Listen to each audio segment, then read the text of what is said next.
Yes, we are live now. Good evening, everyone. Can you hear me?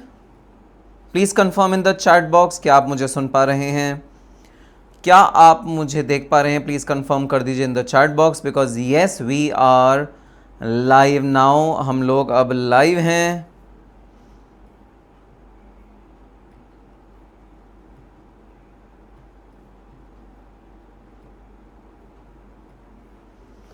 Good evening Ankita.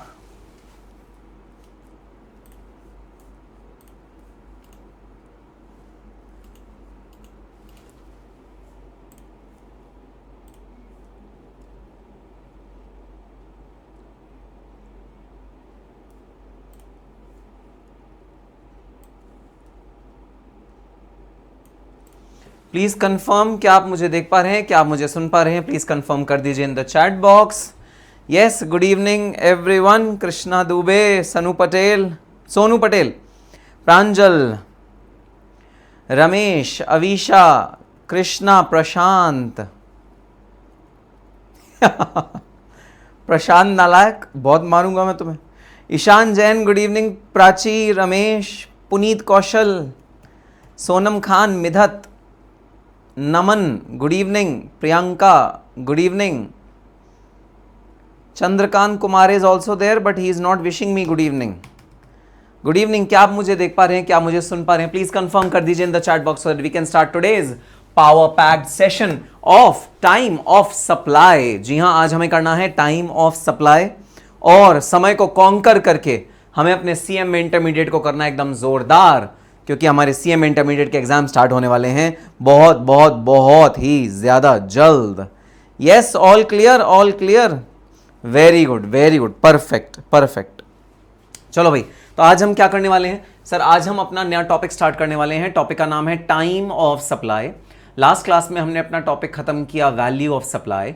Value of supply का क्या मतलब है कि भाई जीएसटी जो पे होगा वो किस अमाउंट पे होगा, हम वो देखते हैं वैल्यू ऑफ सप्लाई पे. वैल्यू ऑफ सप्लाई में देखने का मकसद क्या कि भाई जीएसटी का जो पेमेंट होगा वो कौन से अमाउंट पे होगा, वो कौन से नंबर पे होगा.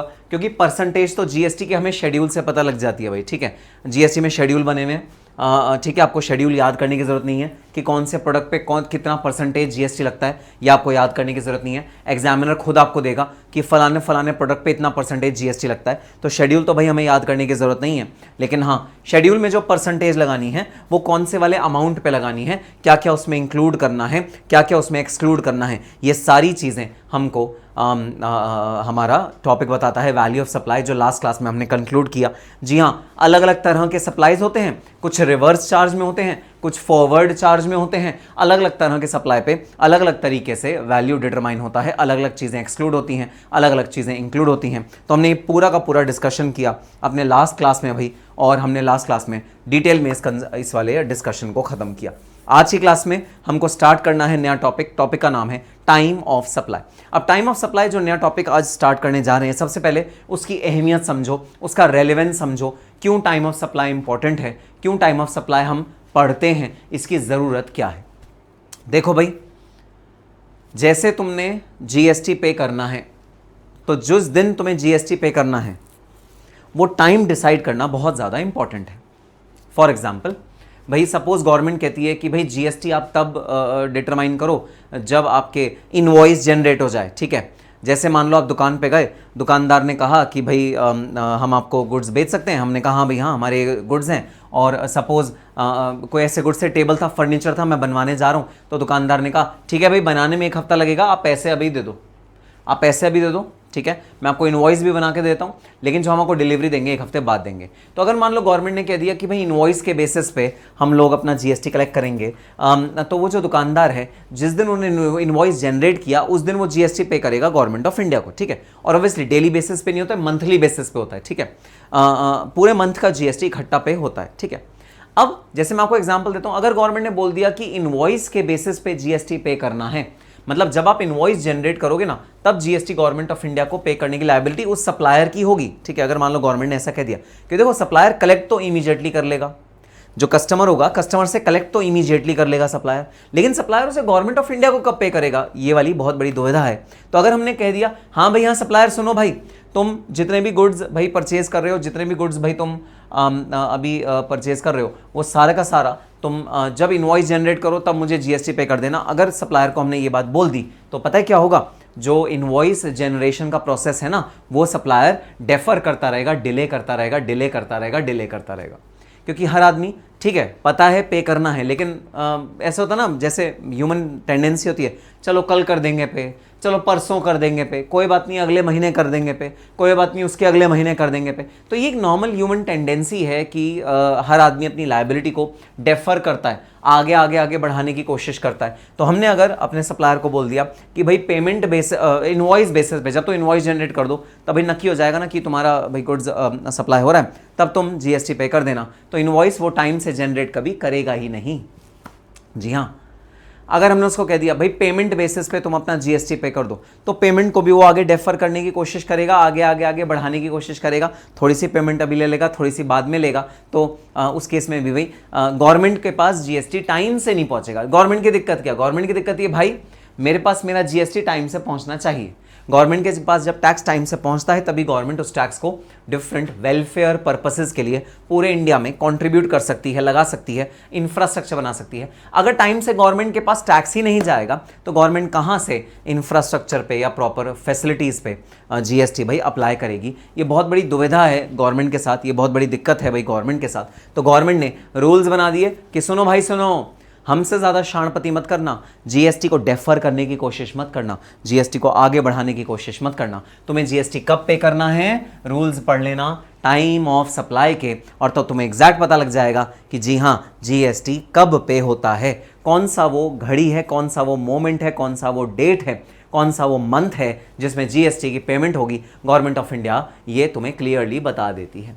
अब गवर्नमेंट ने इस तरह के पैरामीटर्स रखे हैं कि तुम चाहो भी, हाँ भाई हाँ, तुम चाहो भी तो भी अपनी जीएसटी की लायबिलिटी को डेफर नहीं कर सकते, आगे आगे आगे आगे आगे आगे बढ़ा नहीं सकते भाई। तुम्हें जिस दिन गवर्नमेंट चाहेगी ना कि जीएसटी रिकवर हो जाए, गवर्नमेंट का जीएसटी तुम्हें पे करना पड़ेगा। और गवर्नमेंट क्या चाहेगी, एट द अर्लीस्ट जीएसटी मिले, जीएसटी जितनी जल्दी हो सके उतनी जीएसटी मिले, ऐसा गवर्नमेंट हमेशा चाहेगी। तो ये जो रूल्स अब हम पढ़ने वाले हैं ना, तुम इसमें देखो भी गवर्नमेंट क्या करती है, अर्लियर ऑफ, जितनी भी डेट्स होंगी ना उसमें अर्लियर लेगी। जैसे जब पेमेंट आई पहले तब जीएसटी दे दो, या इनवॉइस रेज हो गया तब जीएसटी दे दो, या जब ड्यू डेट है इनवॉइस को रेज करने की तब जीएसटी। तो हर में ना गवर्नमेंट जल्दबाजी करती है, क्योंकि ऑब्वियस सी बात है जीएसटी कलेक्ट करने की जल्दी गवर्नमेंट को है, गवर्नमेंट अपना पैसा ज्यादा से ज्यादा जल्दी रिसीव करना चाहती है। तो उस हिसाब से गवर्नमेंट ने रूल्स बनाए हैं कि भाई तुम गवर्नमेंट का पैसा जल्दी जल्दी दे दो। That is the whole logic behind this topic जो हम पढ़ने जा रहे हैं, टाइम ऑफ सप्लाई।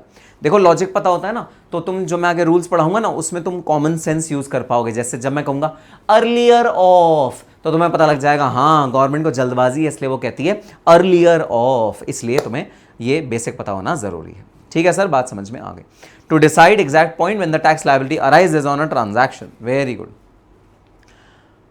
जैसे हम कल से पढ़ेंगे बिल्कुल वही, जैसे रियान कह रहा है जैसे तुम सब करते हो ना, अच्छा बिल्कुल चलो कल से पढ़ना शुरू कर देंगे। आज कोई बात नहीं, आज आईपीएल देख लेते हैं, कल से 110% 8 घंटे रोज की ना शिफ्ट लगाएंगे। सारे डीटीआईटी के क्वेश्चन, एमसीक्यूज और सारे पास्ट एग्जामिनेशन के क्वेश्चन सारे आरटीपी सॉल्व कर देंगे। जैसे तुम करते हो ना कल पढ़ेंगे, वैसे ही हम भी कहते हैं अरे गवर्नमेंट को टैक्स कल से दे देंगे।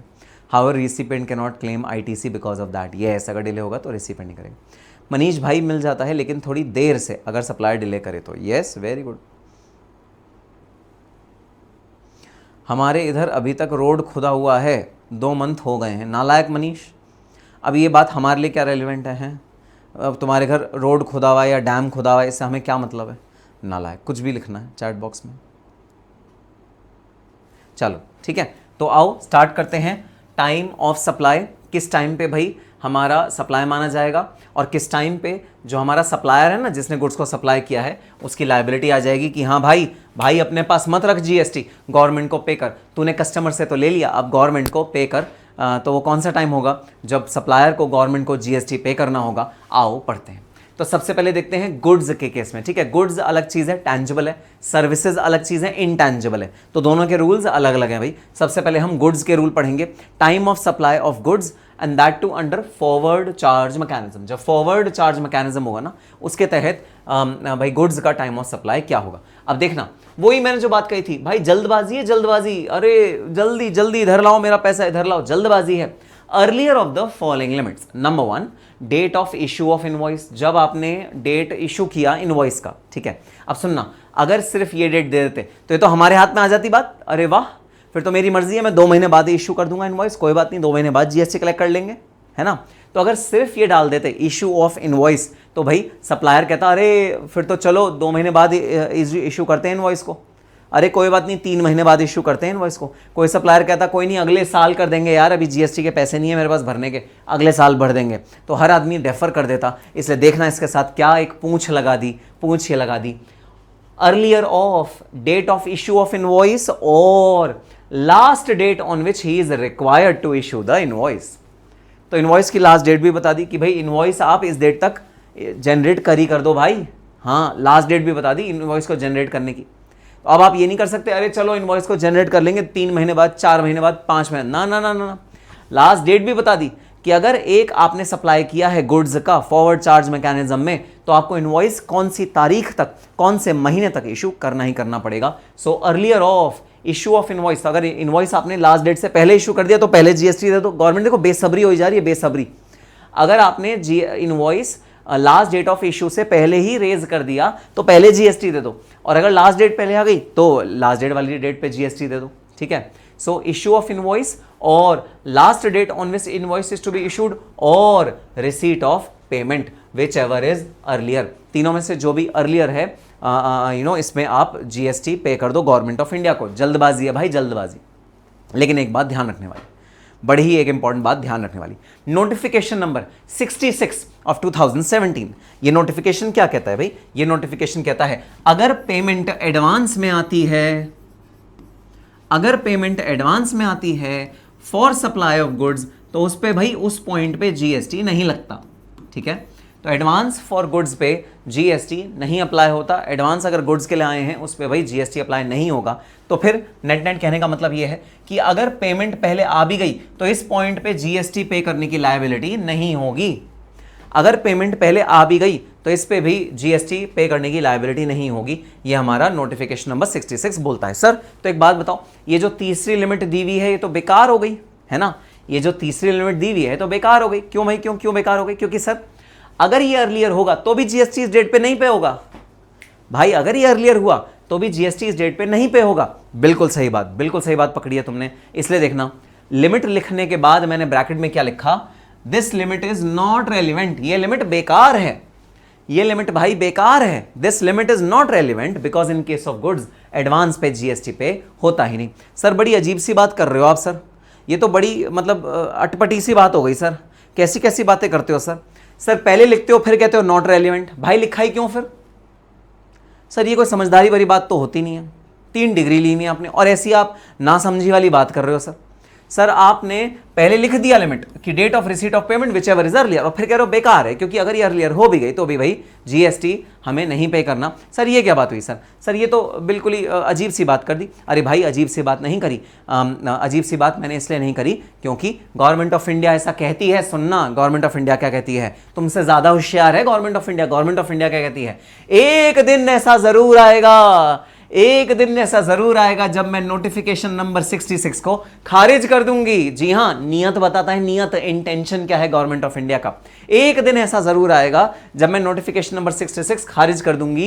ये तो अभी ऐसा चल रहा है क्योंकि प्रेशर बन गया। जब जीएसटी लॉन्च हुआ तब जो गुड्स वाले लोग थे उन्होंने प्रेशर बनाया, इस वजह से नोटिफिकेशन नंबर 66 मजबूरी में लाई गई। लेकिन एक दिन ऐसा जरूर आएगा जब नोटिफिकेशन 66 को गवर्नमेंट खारिज करेगी और उस दिन ये जो नॉन रेलिवेंट करके तुमने काटा है ना, ये रेलिवेंट बन जाएगा। इसलिए गवर्नमेंट ने हटाया नहीं। देखना, हर चीज के पीछे ना कोई मंशा होती है, कोई ना कोई साइकोलॉजिकल कंडीशन होती है, सिचुएशन होती है, और इसके पीछे, इसको ना हटाने के पीछे रीजन ये है कि एक दिन ऐसा जरूर आएगा जब नोटिफिकेशन नंबर 66 गायब हो जाएगा। अच्छा सर, ये तो बड़ी दूरदर्शिता, बड़ी दूर की बात सोची है गवर्नमेंट ऑफ इंडिया ने। जी हाँ, ये दूर की बात सोची है गवर्नमेंट ऑफ इंडिया ने। बहरहाल तुम्हारे एग्जाम्स के लिए क्या इंपॉर्टेंट है, तुम्हारे एग्जाम्स के लिए पहली वाली 2 कंडीशन इंपॉर्टेंट है, थर्ड वाली कंडीशन गुड्स के केस में इंपॉर्टेंट नहीं है। जरा चैट बॉक्स में बता दो क्या थर्ड वाली कंडीशन सर्विसेज के केस में इंपॉर्टेंट है? चैट बॉक्स में बता दो, चैट बॉक्स में बता दो जरा। वेरी गुड, देखो अभिषा ने पहले बता दिया, currently not applicable sir. Very good very good.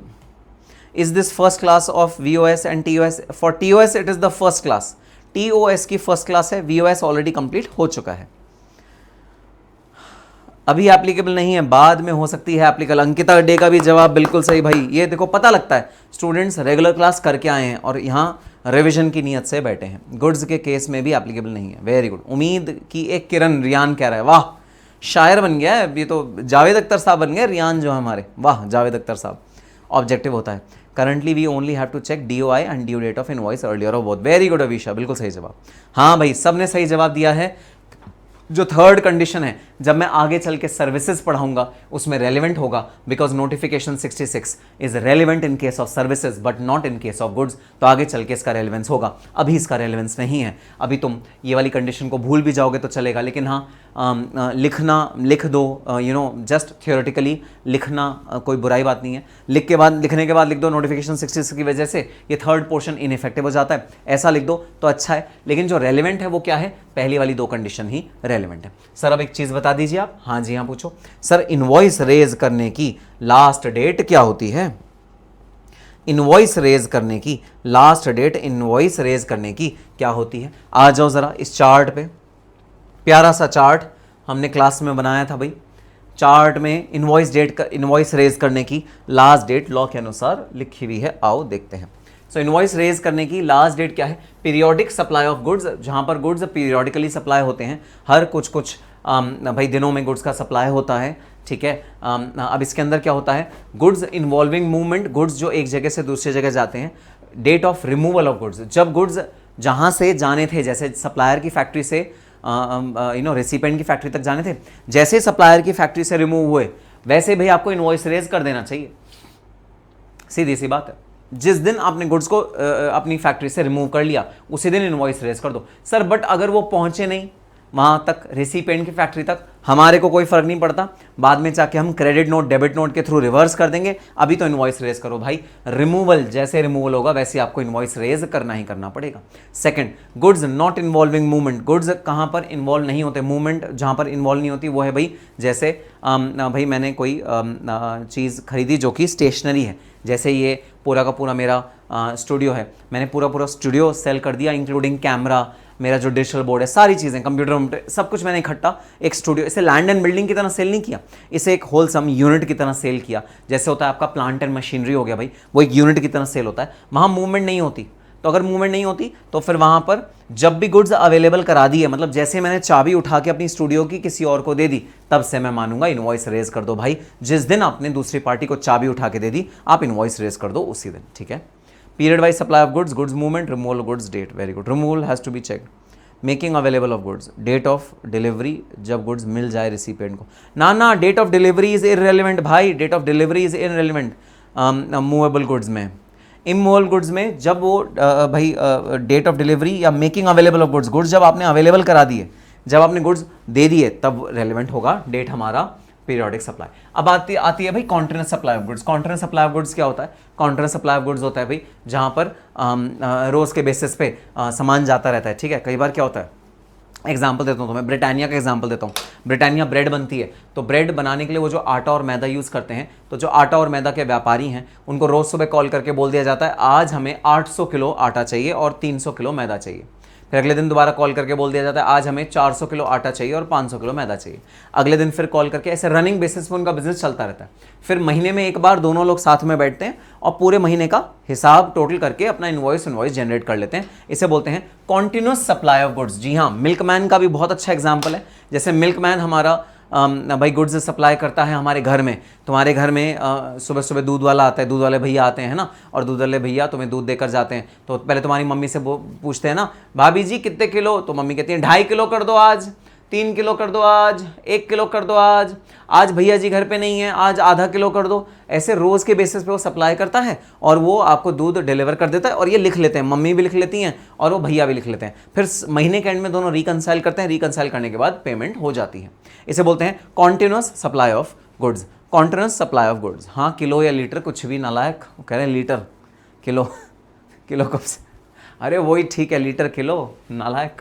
Continuous supply of goods मतलब जहां सप्लाई होती रहती है कॉन्टिन्यूसली, और फिर एक बार बैठ के वो लोग स्टेटमेंट को सेटल करते हैं। वहां जब भी सेटल होगी ना स्टेटमेंट, ठीक है, जब भी स्टेटमेंट सेटल होगी या फिर पेमेंट जब भी रिसीव होगी, दोनों में से जो भी अर्लियर होगा, हम उस डेट को मान लेंगे अपना date of raising of invoice. Invoice उसी दिन भाई रेज हो जाएगा जिस दिन हम लोग स्टेटमेंट बना लेंगे, दोनों मिलके बैठ के हिसाब किताब कर लेंगे, उसी दिन हम लोग अपना इनवॉइस भी जनरेट करने की ड्यू डेट, लॉ कह देगा भाई ड्यू डेट है ये, इस दिन तक आप इनवॉइस रेज कर दो, गवर्नमेंट ने ड्यू डेट फिक्स कर दी, ठीक है।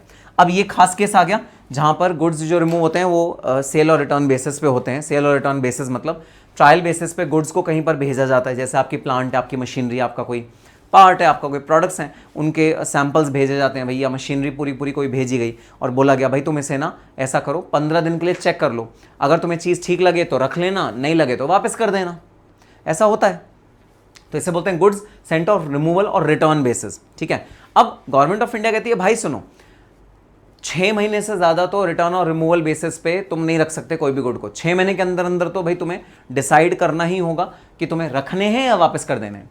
अगर तो 6 महीने के अंदर अंदर वापस कर दिए तो कोई टेंशन नहीं है। अगर 6 महीने के अंदर अंदर आपने रख लिए गुड्स को, अपने पास रख लिया, तो जिस दिन रखे गुड्स, जिस दिन सप्लाई हुए, ठीक है, accepted by the recipient, recipient ने जब गुड्स ये एक्सेप्ट कर लिए वो, या फिर 6 महीने जब लैप्स हो गए, वो दोनों में से जो भी अर्लियर डेट होगी वो तुम्हारी इनवॉइस जनरेशन की डेट मानी जाएगी।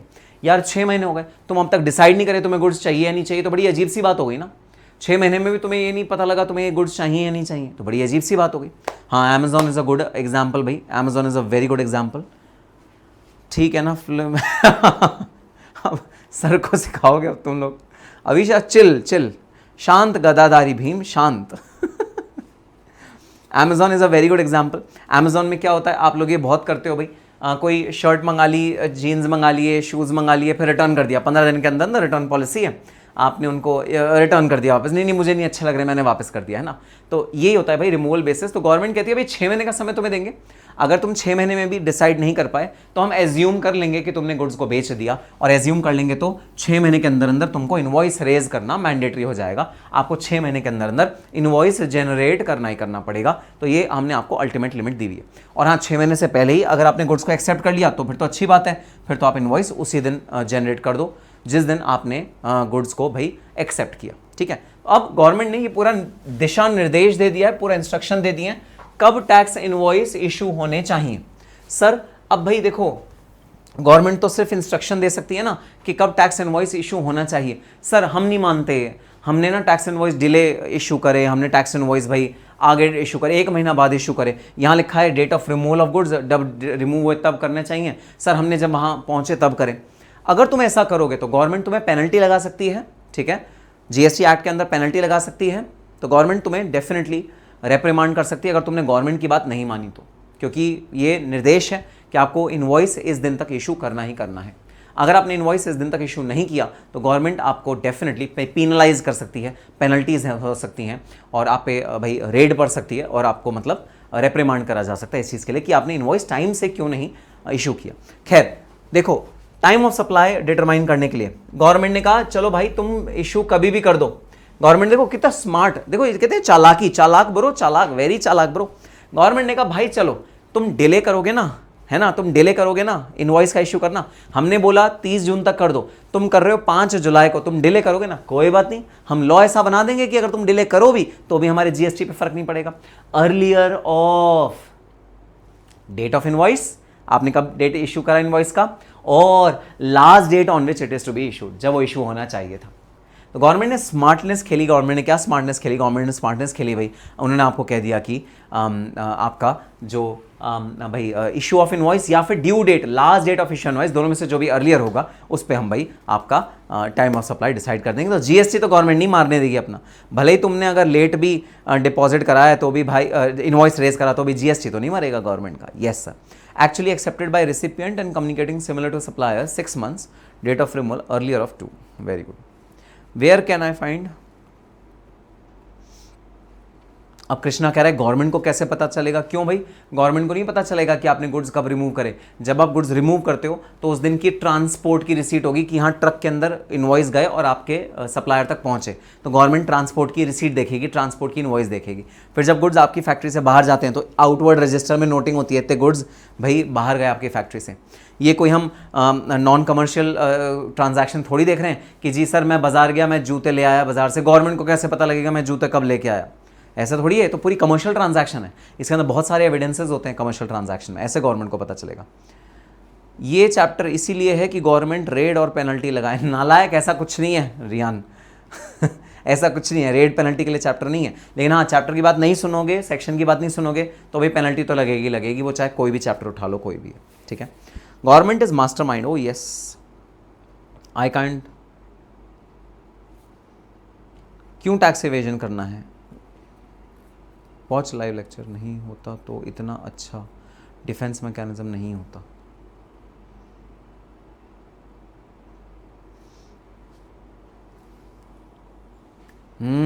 अविशा ने बड़ी गूढ़ बात करी, मुझे भी समझने में 2-3 मिनट लग गए। ये लड़की बोल क्या रही है? कह रही है आइडियली क्यों टैक्स एवेजन करें हम, है ना। अब देखो, अगर हमारा टैक्स एवेजन हम करेंगे, टैक्स बचाएंगे, टैक्स नहीं पे करेंगे गवर्नमेंट को, तो गवर्नमेंट हमें सुरक्षा प्रदान कैसे करेगी? जैसे मिलिट्री हमें सुरक्षा प्रदान करती है, जैसे हमने कोई भी अपने वॉर फ्रंट में अपने जो फ्रंटियर्स हैं उनको देखा काम करते हुए, कितने एफिशिएंटली काम किया हमारे मिसाइल्स ने, हमारे सिस्टम ने, तो हम कैसे भाई करेंगे? वाह वाह वाह, बहुत बढ़िया थॉट है। चलो चैप्टर में वापस आ जाएं, बड़े बड़े थॉट के अलावा। जी सर, ठीक है। तो ये है भाई हमारा टैक्स इनवॉइस को रेज करने का टाइम लिमिट, जिसके तहत आपको टैक्स इनवॉइस रेज करना पड़ेगा। अब तुम लोग मुझसे कुछ कह रहे हो क्या, ये बताओ? मुझे ऐसा लग रहा है जैसे तुम कुछ मुझसे कुछ कह रहे हो, कुछ कहना चाहते हो क्या तुम मेरे से कुछ? हैं, अब तुम टॉपिक ही दूसरा ले गई बिल्कुल सही कहा कृष्णा दुबे ने। अच्छा, अब तुम लोग बताओ, क्या कोई कुछ क्वेश्चन मेरे से कुछ कहना चाहते हो क्या? प्रियंका विश्वकर्मा, तुम भी बोलो कुछ। और चंद्रकांत कुमारे तो बिल्कुल साइलेंट बैठे हैं आज।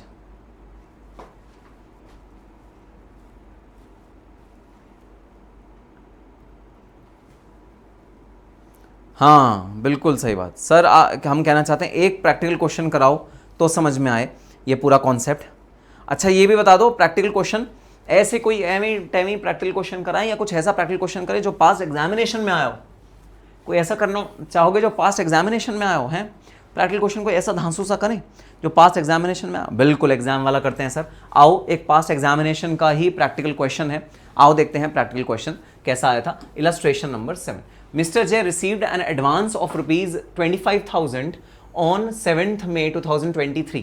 बहुत ज़्यादा इंपॉर्टेंट है भाई, क्वेश्चन पढ़ते हुए ही, जैसे आप जीएसटी और डीटी डायरेक्ट टैक्स जीएसटी दोनों ही केस में क्वेश्चन पढ़ते हुए ही इंपॉर्टेंट पॉइंट्स को हाईलाइट कर लो जो आपको पहले से पता है कि ये हमारे आंसर में काम आएगा, और क्वेश्चन की आखिरी लाइन देख के ये भी जज कर लो कि इसमें निकालना क्या होगा, उसके अकॉर्डिंग तुम्हारा दिमाग चलने लगेगा। जैसे इस क्वेश्चन में निकालना है टाइम ऑफ सप्लाई, तो तुम्हारा दिमाग चलने लगेगा कि एडवांस रिसीव हुआ है 7 मई को, तो ये रेलेवेंट इंफॉर्मेशन है। फॉर सप्लाई ऑफ गुड्स, बहुत इंपॉर्टेंट चीज है भैया कि गुड्स का सप्लाई हो रहा है, सर्विसेज का सप्लाई नहीं है। Hence he delivered goods on 16th May 2023। तो गुड्स का जो रिमूवल हुआ है, गुड्स का जो रिमूवल हुआ है वो रिमूवल कब हुआ है भाई? रिमूवल हुआ है 16th May 2023 को गुड्स का रिमूवल हुआ है। He raised an invoice of 75,000 on June 23। ठीक है, इनवॉइस कब रेज करा गया भाई? इनवॉइस जो रेज करा गया है वो रेज करा गया है 20th June 2023। तो देखना 3 इंपॉर्टेंट डेट्स तुम्हारे पास आ गई। ठीक है, 3 इंपॉर्टेंट डेट्स तुम्हारे पास आ गई। नंबर 1, एडवांस कब रिसीव हुआ 25,000 का, वो डेट आ गई। गुड्स कब एक्चुअली में डिलीवर करे, गुड्स कब आपकी फैक्ट्री से रिमूव हुए, रेलेवेंट होता है टैक्स इनवॉइस के लिए, हम देखते हैं। ठीक है, गुड्स कब रिमूव हुए वो वाला डेटा आ गया आपके पास। और एक्चुअली में इनवॉइस कब इशू करी भाई? देखना, इनवॉइस तो लेट ही इशू करी क्योंकि बदमाश लोग हैं भाई, इनवॉइस को जानबूझ के लेट इशू करना चाहते हैं ताकि जीएसटी डिलेड पे करना पड़े, मई में ना करना पड़े जीएसटी पे, जून में करना पड़े। जानबूझ के इनवॉइस रेज लेट कर रहे हैं, लेकिन हम इनके चालाकियों से भाई चालाकियों में आने वाले नहीं हैं, हमारे पास और अच्छी चालाकी है। And receive the balance on the same day by NEFT.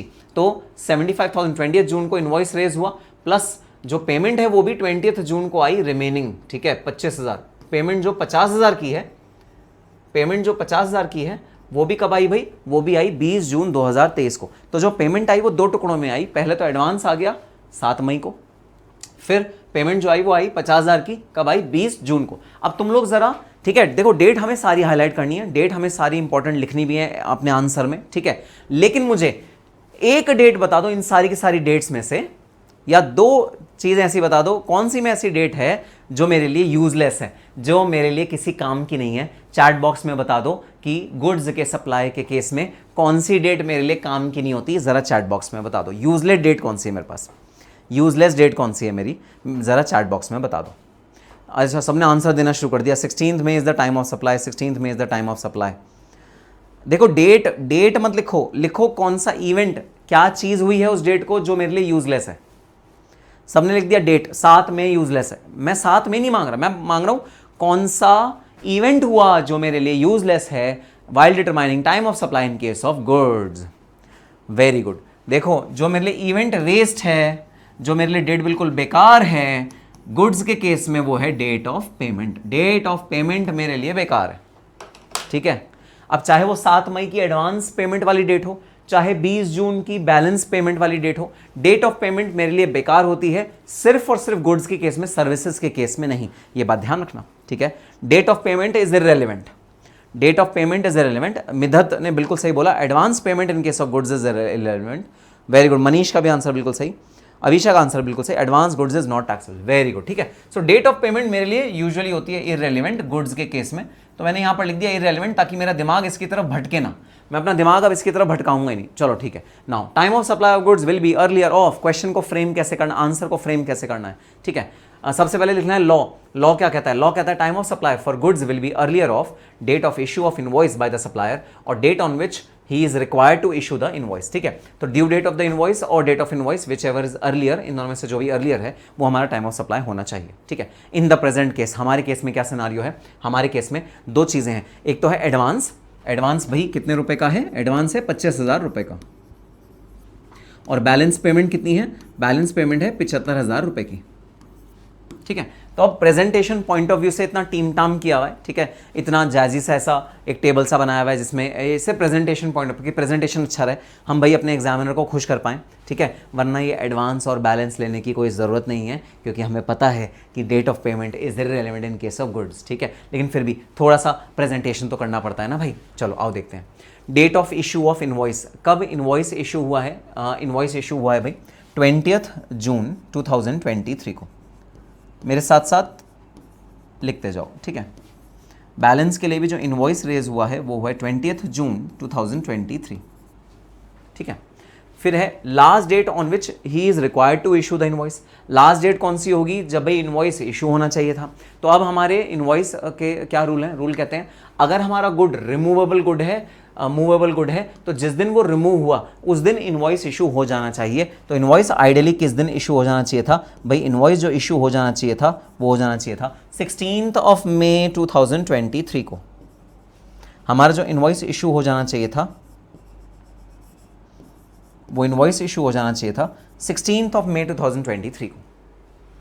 तो इनवॉइस इशू किस दिन हो जाना चाहिए था, लास्ट डेट क्या है 16 मई 2023, ठीक है। अब बता दो डेट ऑफ पेमेंट रेलेवेंट है या इररेलेवेंट है। सर इररेलेवेंट है तो मैं उसे कंसिडर ही नहीं कर रहा, बस इन दोनों में से जो भी अर्लियर डेट होगी वो होगी मेरी date of time of supply. So देखो मैं लिख भी दिया, advance on goods is not taxable at the time of receipt. तो रिसीट के समय एडवांस ऑफ गुड्स टैक्सेबल नहीं होते।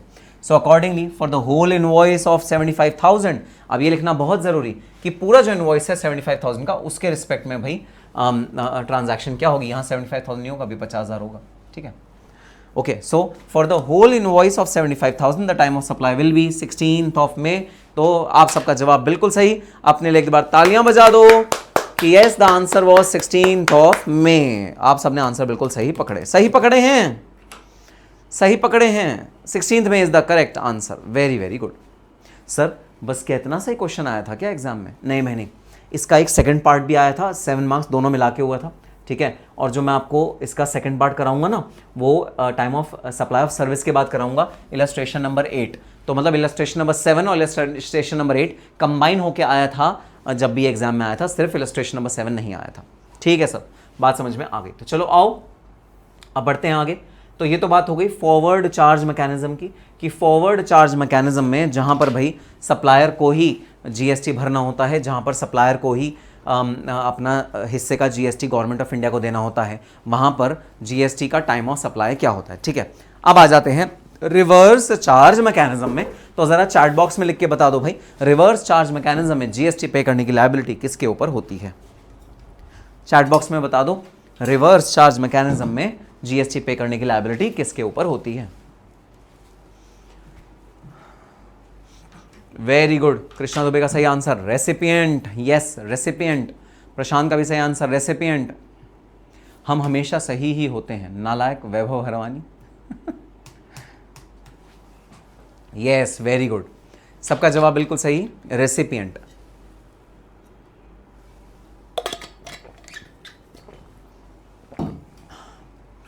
अब भाई सुनना, रिवर्स चार्ज मैकेनिज्म का क्या फंडा है कि जो सप्लायर है वो जीएसटी पे नहीं करेगा और जो रिसिपिएंट है वो जीएसटी पे करेगा।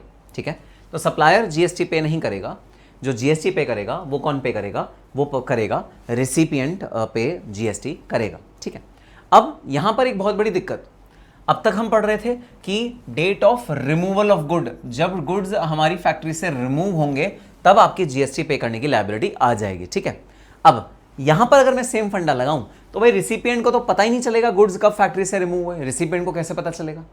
रिसिपिएंट तो ऑर्डर देके अपने घर में बैठा है। ठीक है, अब सप्लायर अपनी फैक्ट्री से कब इन गुड्स को रिमूव करेगा ये भाई रिसिपिएंट को नहीं पता लग सकता। तो इस केस में जो हम चेंज करेंगे अपने फॉर्मूले को, वो ये चेंज करेंगे कि रिसिपिएंट के केस में removal of goods will not be the relevant factor but receipt of goods will be the relevant factor. भाई जब भी रिसिपिएंट को गुड्स रिसीव हो गया वो वन ऑफ द क्राइटेरिया होगा। बताओ बात समझ में आई? मतलब क्या लॉजिक, क्यों मैंने चेंज करा, समझ में आया? क्योंकि रिमूव कब किया फैक्ट्री से ये तो भाई सप्लायर को पता है, रिसिपिएंट को थोड़ी पता है। रिसिपिएंट के पास तो जब पहुंचेगा तब पहुंचेगा। मान लो डिस्टेंस बहुत ज़्यादा है, दिल्ली से माल जा रहा है बॉम्बे, ट्रक में लोड होकर जा रहा है, कम से कम 3 से 4 दिन लगते हैं।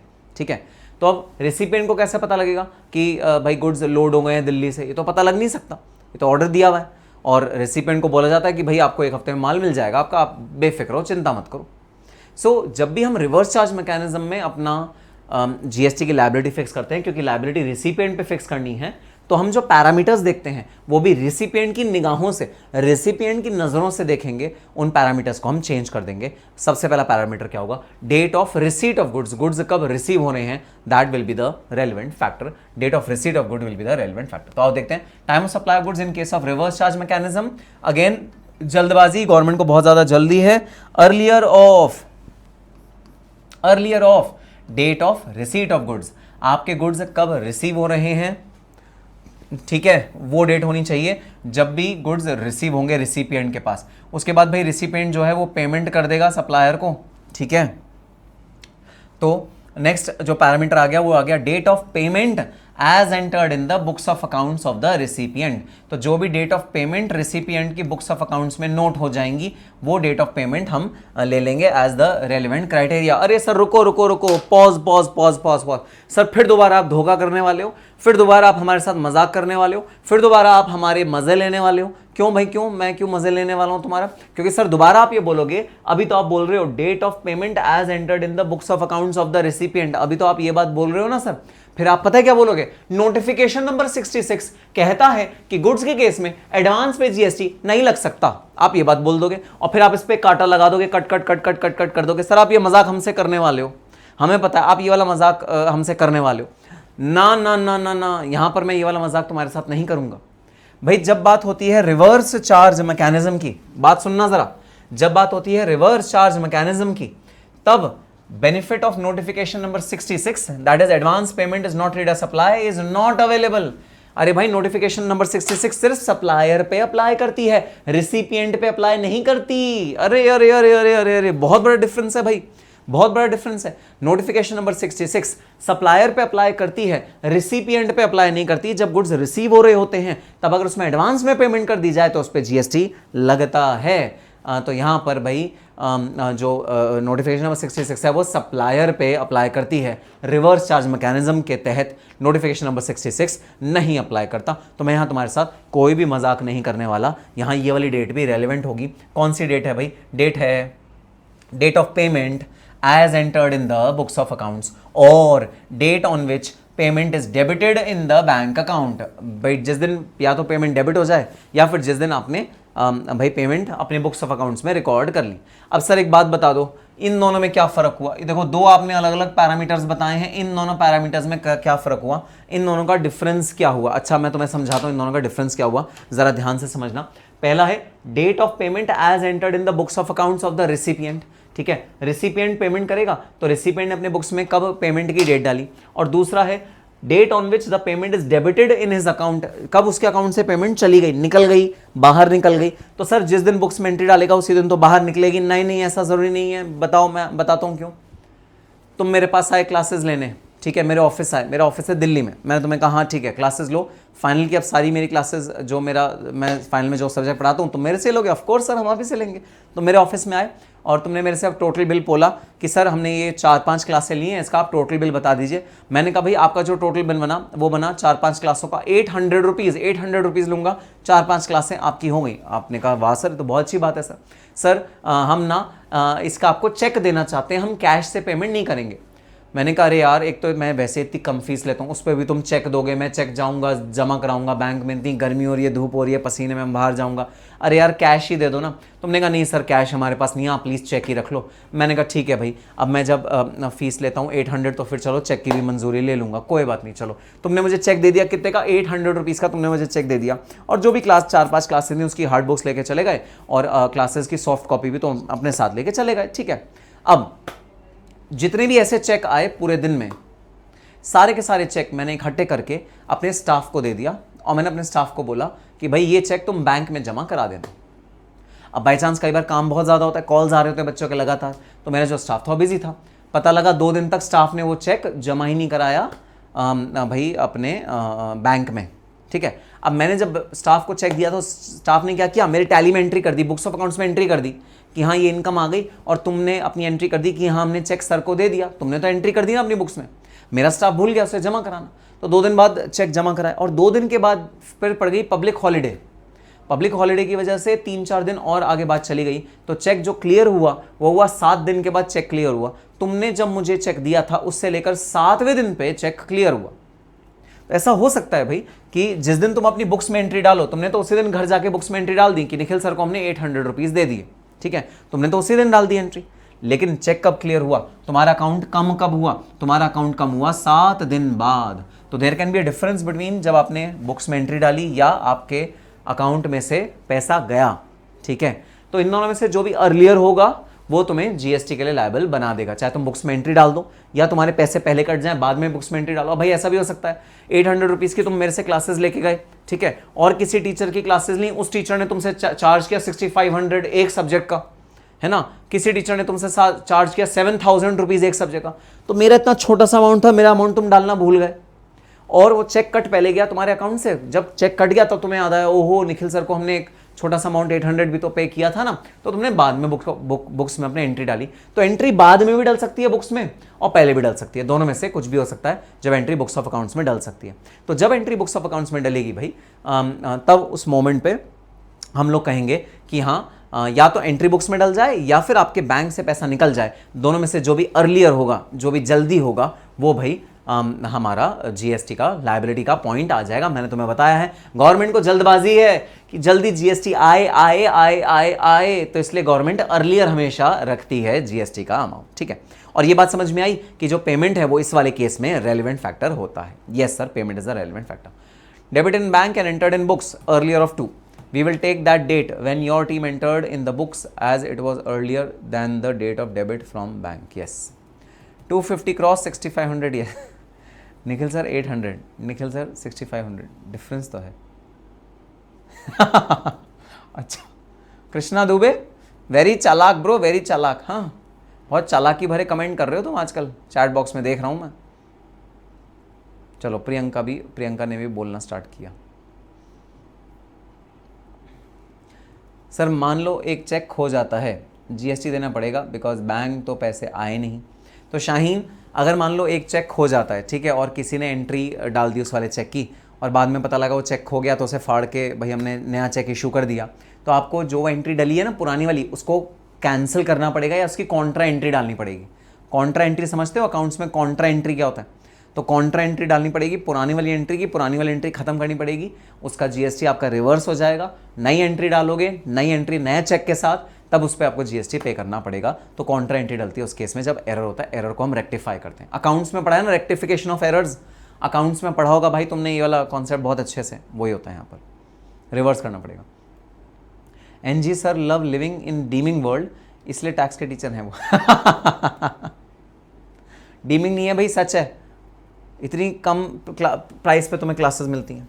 चलो अब एक और लास्ट डेट देख लो भाई, इसमें 4 डेट हैं। एक तो डेट है रिसीट ऑफ गुड्स, एक है बुक्स में जब एंट्री हो गई, दूसरा है जब आपने बुक्स में आपके जो रिसिपेंट है उसने डेबिट कर दिया, और एक लास्ट डेट और है date immediately following 30 days from the date of issue of invoice. तो भाई 30 days of date of issue of invoice, ये बनी है आपकी लास्ट एंट्री। इस एंट्री का मैं 30 डेज इंट्रोड्यूस करने का एक बहुत तगड़ा लॉजिक है। कोई चैट बॉक्स में मुझे लॉजिक बता दो कि इस वाले रिवर्स चार्ज मैकेनिज्म में इनवॉइस डेट से 30 डेज क्यों दिया गया टाइम जीएसटी पे करने के लिए? इनवॉइस डेट से 30 डेज क्यों दिया गया? पिछले फॉरवर्ड चार्ज मैकेनिज्म में तो 30 डेज नहीं दिया गया था, उसमें तो कह दिया जिस दिन इनवॉइस रेज करो उसी दिन जीएसटी चाहिए, गवर्नमेंट ने कह दिया जिस दिन इनवॉइस करो रेज उसी दिन मुझे जीएसटी चाहिए, गवर्नमेंट ने ऐसे कह दिया। छोटा सा जिद करता है ना, जैसे मान लो चॉकलेट दिखे, चॉकलेट चाहिए मुझे, चॉकलेट चाहिए मुझे, चॉकलेट चाहिए, जो छोटा बच्चा जिद करता है ना, वैसे जीएसटी ने पिछले वाले में तो जिद कर दी जिस दिन इनवॉइस रेज करो उसी दिन जीएसटी चाहिए मुझे।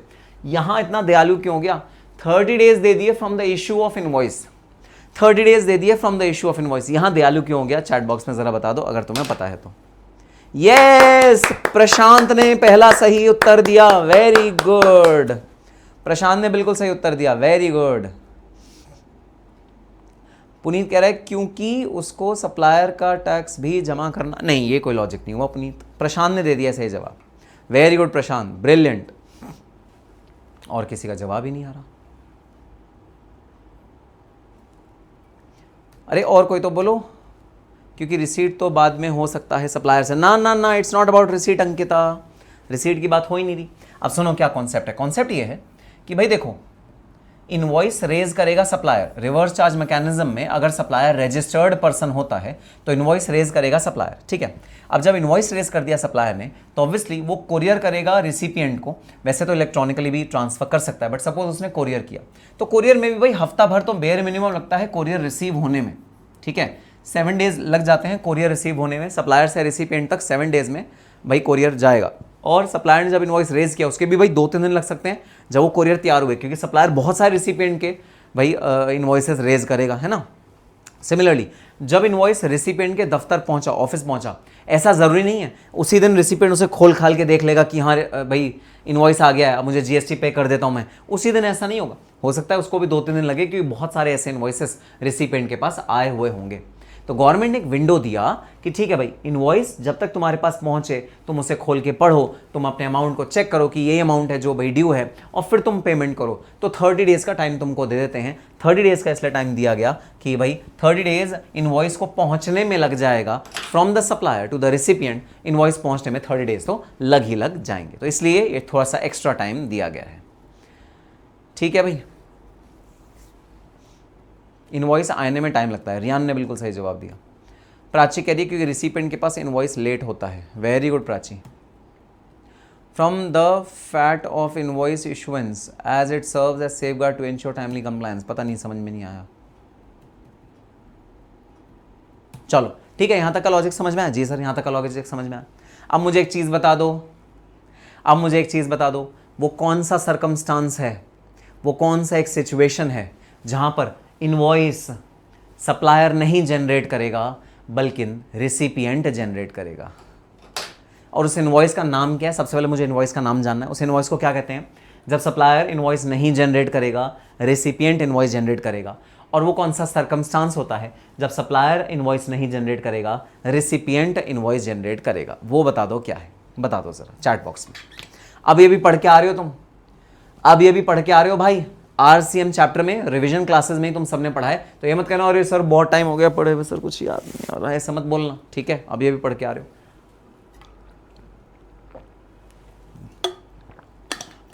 अरे वाह वाह वाह, रियान ने दिया सबसे पहला सही जवाब, वेरी गुड रियान। जावेद साहब ने दिया सबसे पहला सही जवाब, रियान इज द जावेद साहब। When supplier is unregistered person and it is known as self invoicing, very good, इसका नाम है सेल्फ इनवॉइस।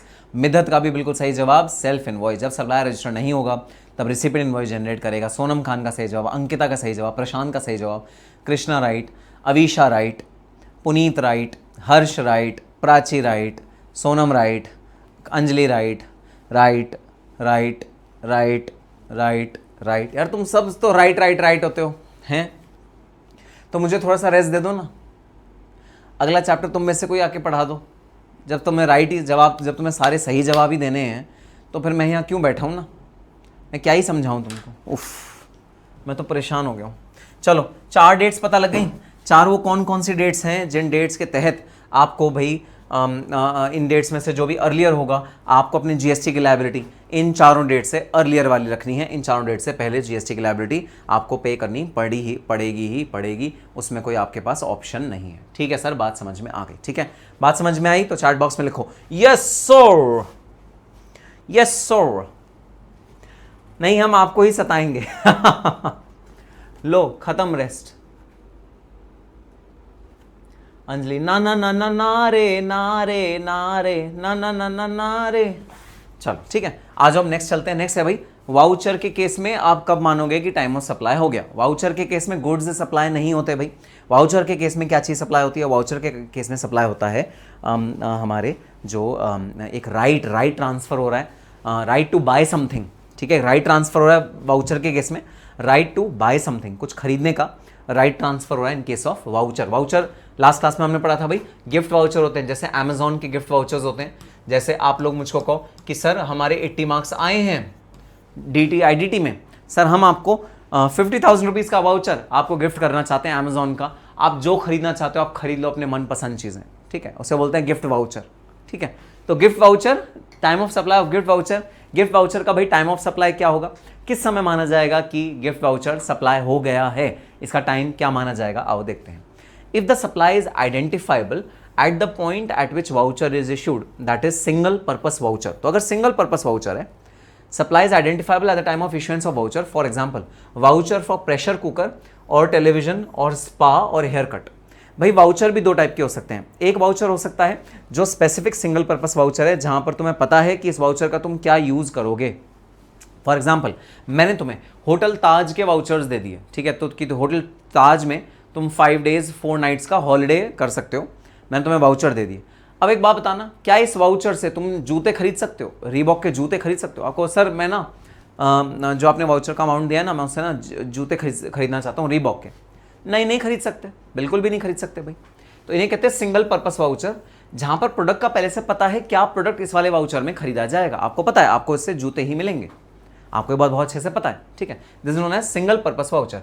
इस केस में जिस दिन आपने वाउचर को इशू कर दिया ना, उसी दिन आपका जीएसटी की लायबिलिटी अराइज हो गई, क्योंकि आपको बहुत अच्छे से पता है कि इस वाउचर से कौन सा गुड आएगा और उस पर क्या जीएसटी का रेट है, आपको बहुत अच्छे से पता है। तो जिस दिन आपने वाउचर को इशू कर दिया ना, उसी दिन आपको जीएसटी पे करना पड़ेगा, मतलब लायबिलिटी उसी दिन की अराइज हो गई। पे तो ऑब्वियसली अगले महीने की 11 तारीख तक करना पड़ेगा पेमेंट, सॉरी 20 तारीख तक करना पड़ेगा, पेमेंट की डेट तो आ गया, लेकिन उस महीने आपकी जीएसटी की लायबिलिटी अराइज हो जाएगी। सर अगर अमेजॉन के वाउचर्स दिए गए, अब अमेजॉन पे तो भाई सब कुछ है, शर्ट पैंट, जूते, मोजे, घड़ी, एक्सेसरीज, हेयर का कुछ एक्सटेंशंस, मेकअप, कॉस्मेटिक्स, सारी चीज़ें अमेजॉन पे। तो अब अमेजॉन पे क्या पता मैं क्या खरीदूं, आपने मुझे 50,000 का वाउचर दिया, अब क्या पता भाई मैं क्या खरीदूं अमेजॉन पे, है ना, ये बात तो नहीं पता। तो टैक्स रेट कितना लगेगा ये भी नहीं पता आज की डेट में, क्योंकि जीएसटी तो भाई हर चीज़ पे अलग है, कपड़ों पे अलग है, जूतों पे अलग है, घड़ी पे अलग है, हेयर एक्सटेंशंस पे अलग है, किताबों पे अलग है, लैपटॉप पे अलग है, हर चीज़ पे अलग जीएसटी है। अब मुझे ये तो पता लग नहीं सकता कि भाई कब कितने परसेंटेज का जीएसटी लगना चाहिए 50,000 के वाउचर पे, मुझे ये बात नहीं पता।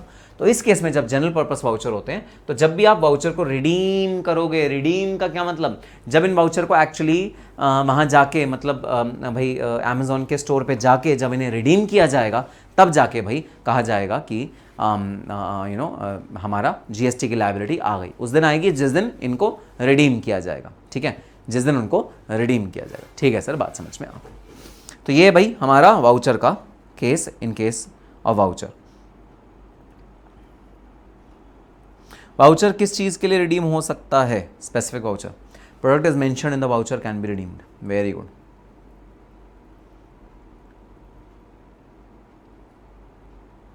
रियान कह रहे सर आप हमको ग्रैंड पार्टी देना। हाँ दूंगा पक्का। अगर सिंगल पर्पस हुआ तो date of issue of voucher, multipurpose हुआ तो date of redemption. Very good. क्या है भाई? छोड़ दो हमको। अरे अंजलि किसने पकड़ा हुआ है तुमको? अंजलि कह रही है छोड़ दो हमको।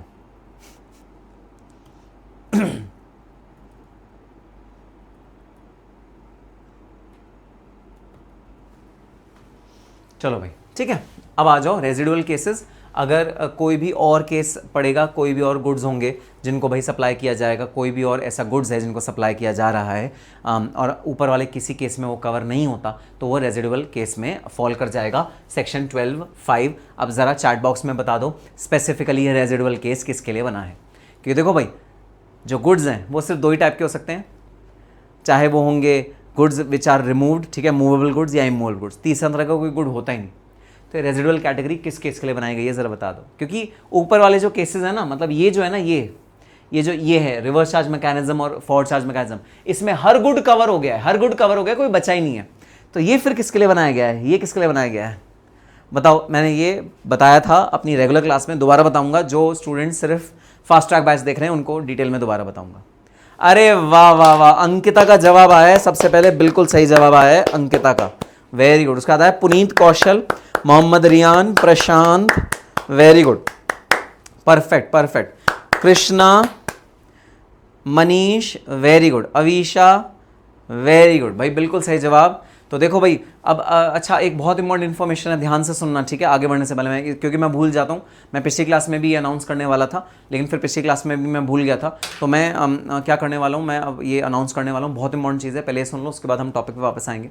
जितने भी स्टूडेंट्स ने प्योरली सिर्फ वो वाला बैच लिया हुआ है जो मेरा फास्ट ट्रैक बैच है, जो भी फास्ट ट्रैक बैच चल रहा है, मैराथन लेक्चर जो चल रहे हैं, सिर्फ अगर आपने वो वाला बैच लिया हुआ है और अगर मेरा रेगुलर बैच आपने नहीं लिया हुआ है तो उन बच्चों के लिए स्पेशली ये वाली इन्फॉर्मेशन है। इन्फॉर्मेशन क्या है? इन्फॉर्मेशन ये है कि कल के बाद की जितनी भी क्लासेस होंगी, आईडीटी का जो रिमेनिंग कोर्स बचा है, जैसे एग्जामिशन चैप्टर बचा है, आईटीसी बचा है, कंप्यूटेशन ऑफ लायबिलिटी बचा है, रजिस्ट्रेशन, इनवॉइस, वो सब मिसलेनियस छोटे छोटे थियोरेटिकल चैप्टर्स बचे हैं। उसके बाद पूरा का पूरा कस्टम्स वैल्यूएशन बचा है, customs type of custom duty सब बचा है। ये जो पूरा का पूरा सिलेबस होगा, ये सारा का सारा सिलेबस भाई मैं नहीं पूरा करा पाऊंगा, I am very sorry, but अब मेरे से नहीं हो पाएगा, ये मैं नहीं पूरा कराऊंगा। सारा का सारा जो मैराथन लेक्चर का रिमेनिंग लेक्चर है ना, वो जो मेरे रेगुलर क्लास के स्टूडेंट्स हैं, जैसे ये वाले नालायक जो जवाब पहली बार में सही दे देते हैं ना, ये करवाएंगे ठीक है। अब ये सारे जवाब तो पहली बार में सही दे देते हैं, इन्हें तो सब कुछ पता है, तो फिर ये फास्ट ट्रैक बैच है, क्यों ना मैं इन्हीं के हवाले कर दूं, है ना। तो आपका जो अगला जो आगे से बैच होगा ना, जो कल ऑनवर्ड जितनी भी क्लासें होंगी, वो ये सारे के सारे नालायक कराएंगे। एक एक दिन एक एक बच्चा आएगा और ये सारे चैप्टर कराएगा, ठीक है। आप खुश तो हो तुम? सारे के सारे जवाब इकट्ठे के इकट्ठे दे देते हो हैं। रियान कह रहा है मैं कुछ सीरियस सोच रहा था कि सीरियस होगा। अविशा कह रही है मजाक कर रहे हो आप? नहीं मैं मजाक नहीं कर रहा, मैं तो सीरियस हूँ। आपने तो डरा ही दिया था, सोनम कह रही है। मनीष कह रहा है आर यू जोकिंग? अब मैं क्या करूँ, मुझे डिसीजन लेना पड़ रहा है मुझे डिसीजन लेना पड़ रहा है। क्यों? हर्ष कह रहा है सर वो फेल हो जाएंगे, फेल थोड़ी होना है उनको। कुछ समय के लिए जमीन खिसक गई थी। कृष्णा कह रहे मेरे को लगा क्या ही होगा। हाँ भाई हाँ, मैं सीरियसली डिसीजन ले रहा हूँ। बहुत सही जवाब दिया है, सब ने सही जवाब दिया है and I am very happy कि आप लोगों ने रेगुलर बैच बहुत ज़्यादा ढंग से एक तो करा है, दूसरा आपको कॉन्सेप्ट्स याद हैं। कॉन्सेप्ट्स याद रखने बड़े ही मतलब इंपॉर्टेंट बात होती है भाई, रिवीजन करते रहना, कॉन्सेप्ट्स याद रखना और प्रैक्टिकल क्वेश्चन को बराबर सॉल्व करते देखना, सॉल्व करते रहना, ये बहुत ज़्यादा इंपॉर्टेंट है। और प्रूव आप लोग कर रहे हो कि आपने ये किया है। ये डिफ़ॉल्टर्स के लिए भाई रूल बना है।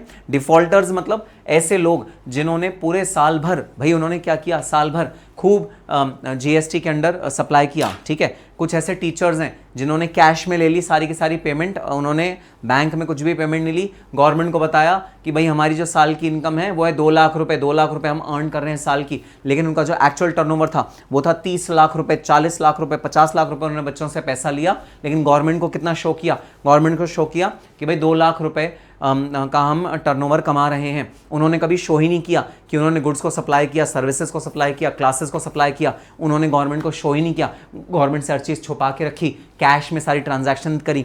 जो भी बंदा आता था कहता था हमें इन्वॉइस दे दो, इन्वॉइस, उन्हें डंडा मार मार के भगा देते थे, कहते हमको इन्वॉइस नहीं देंगे, अगर तुम इन्वॉइस मांगोगे तो हम ज़्यादा भाई पैसे तुमसे ले लेंगे। इस तरह का जो लोग करते थे, जो बदमाशी करते थे, डिफ़ॉल्टर्स करते थे, जिनका हमें पता ही नहीं गुड्स कब रिमूव हुए, हमें पता ही नहीं, इनवॉइस तो रेज हुआ ही नहीं, तो इनवॉइस रेज होने की कोई डेट ही नहीं है भाई। इस कैटेगरी में, रेजिडुअल कैटेगरी में वो लोग आते हैं जिनका हमें कुछ पता ही नहीं कि इन्होंने कितने गुड्स सप्लाई किए। एक तुक्का सा गवर्नमेंट लगाती है, ठीक है, ब्रॉड फॉर्म में तुक्का सा लगाती है और तुक्के का बेसिस पर असेसमेंट होती है, लेकिन किस दिन सप्लाई हुआ, किस दिन इनवॉइस रेज हुआ, ये सब डेट तो होती ही नहीं। अगर ये सब डेट होंगी ही नहीं तो क्या इसका मतलब time of supply he decide नहीं हुआ? क्योंकि टाइम ऑफ सप्लाई डिसाइड नहीं हुआ तो जीएसटी लायबिलिटी कैसे पे करवाओगे, है ना?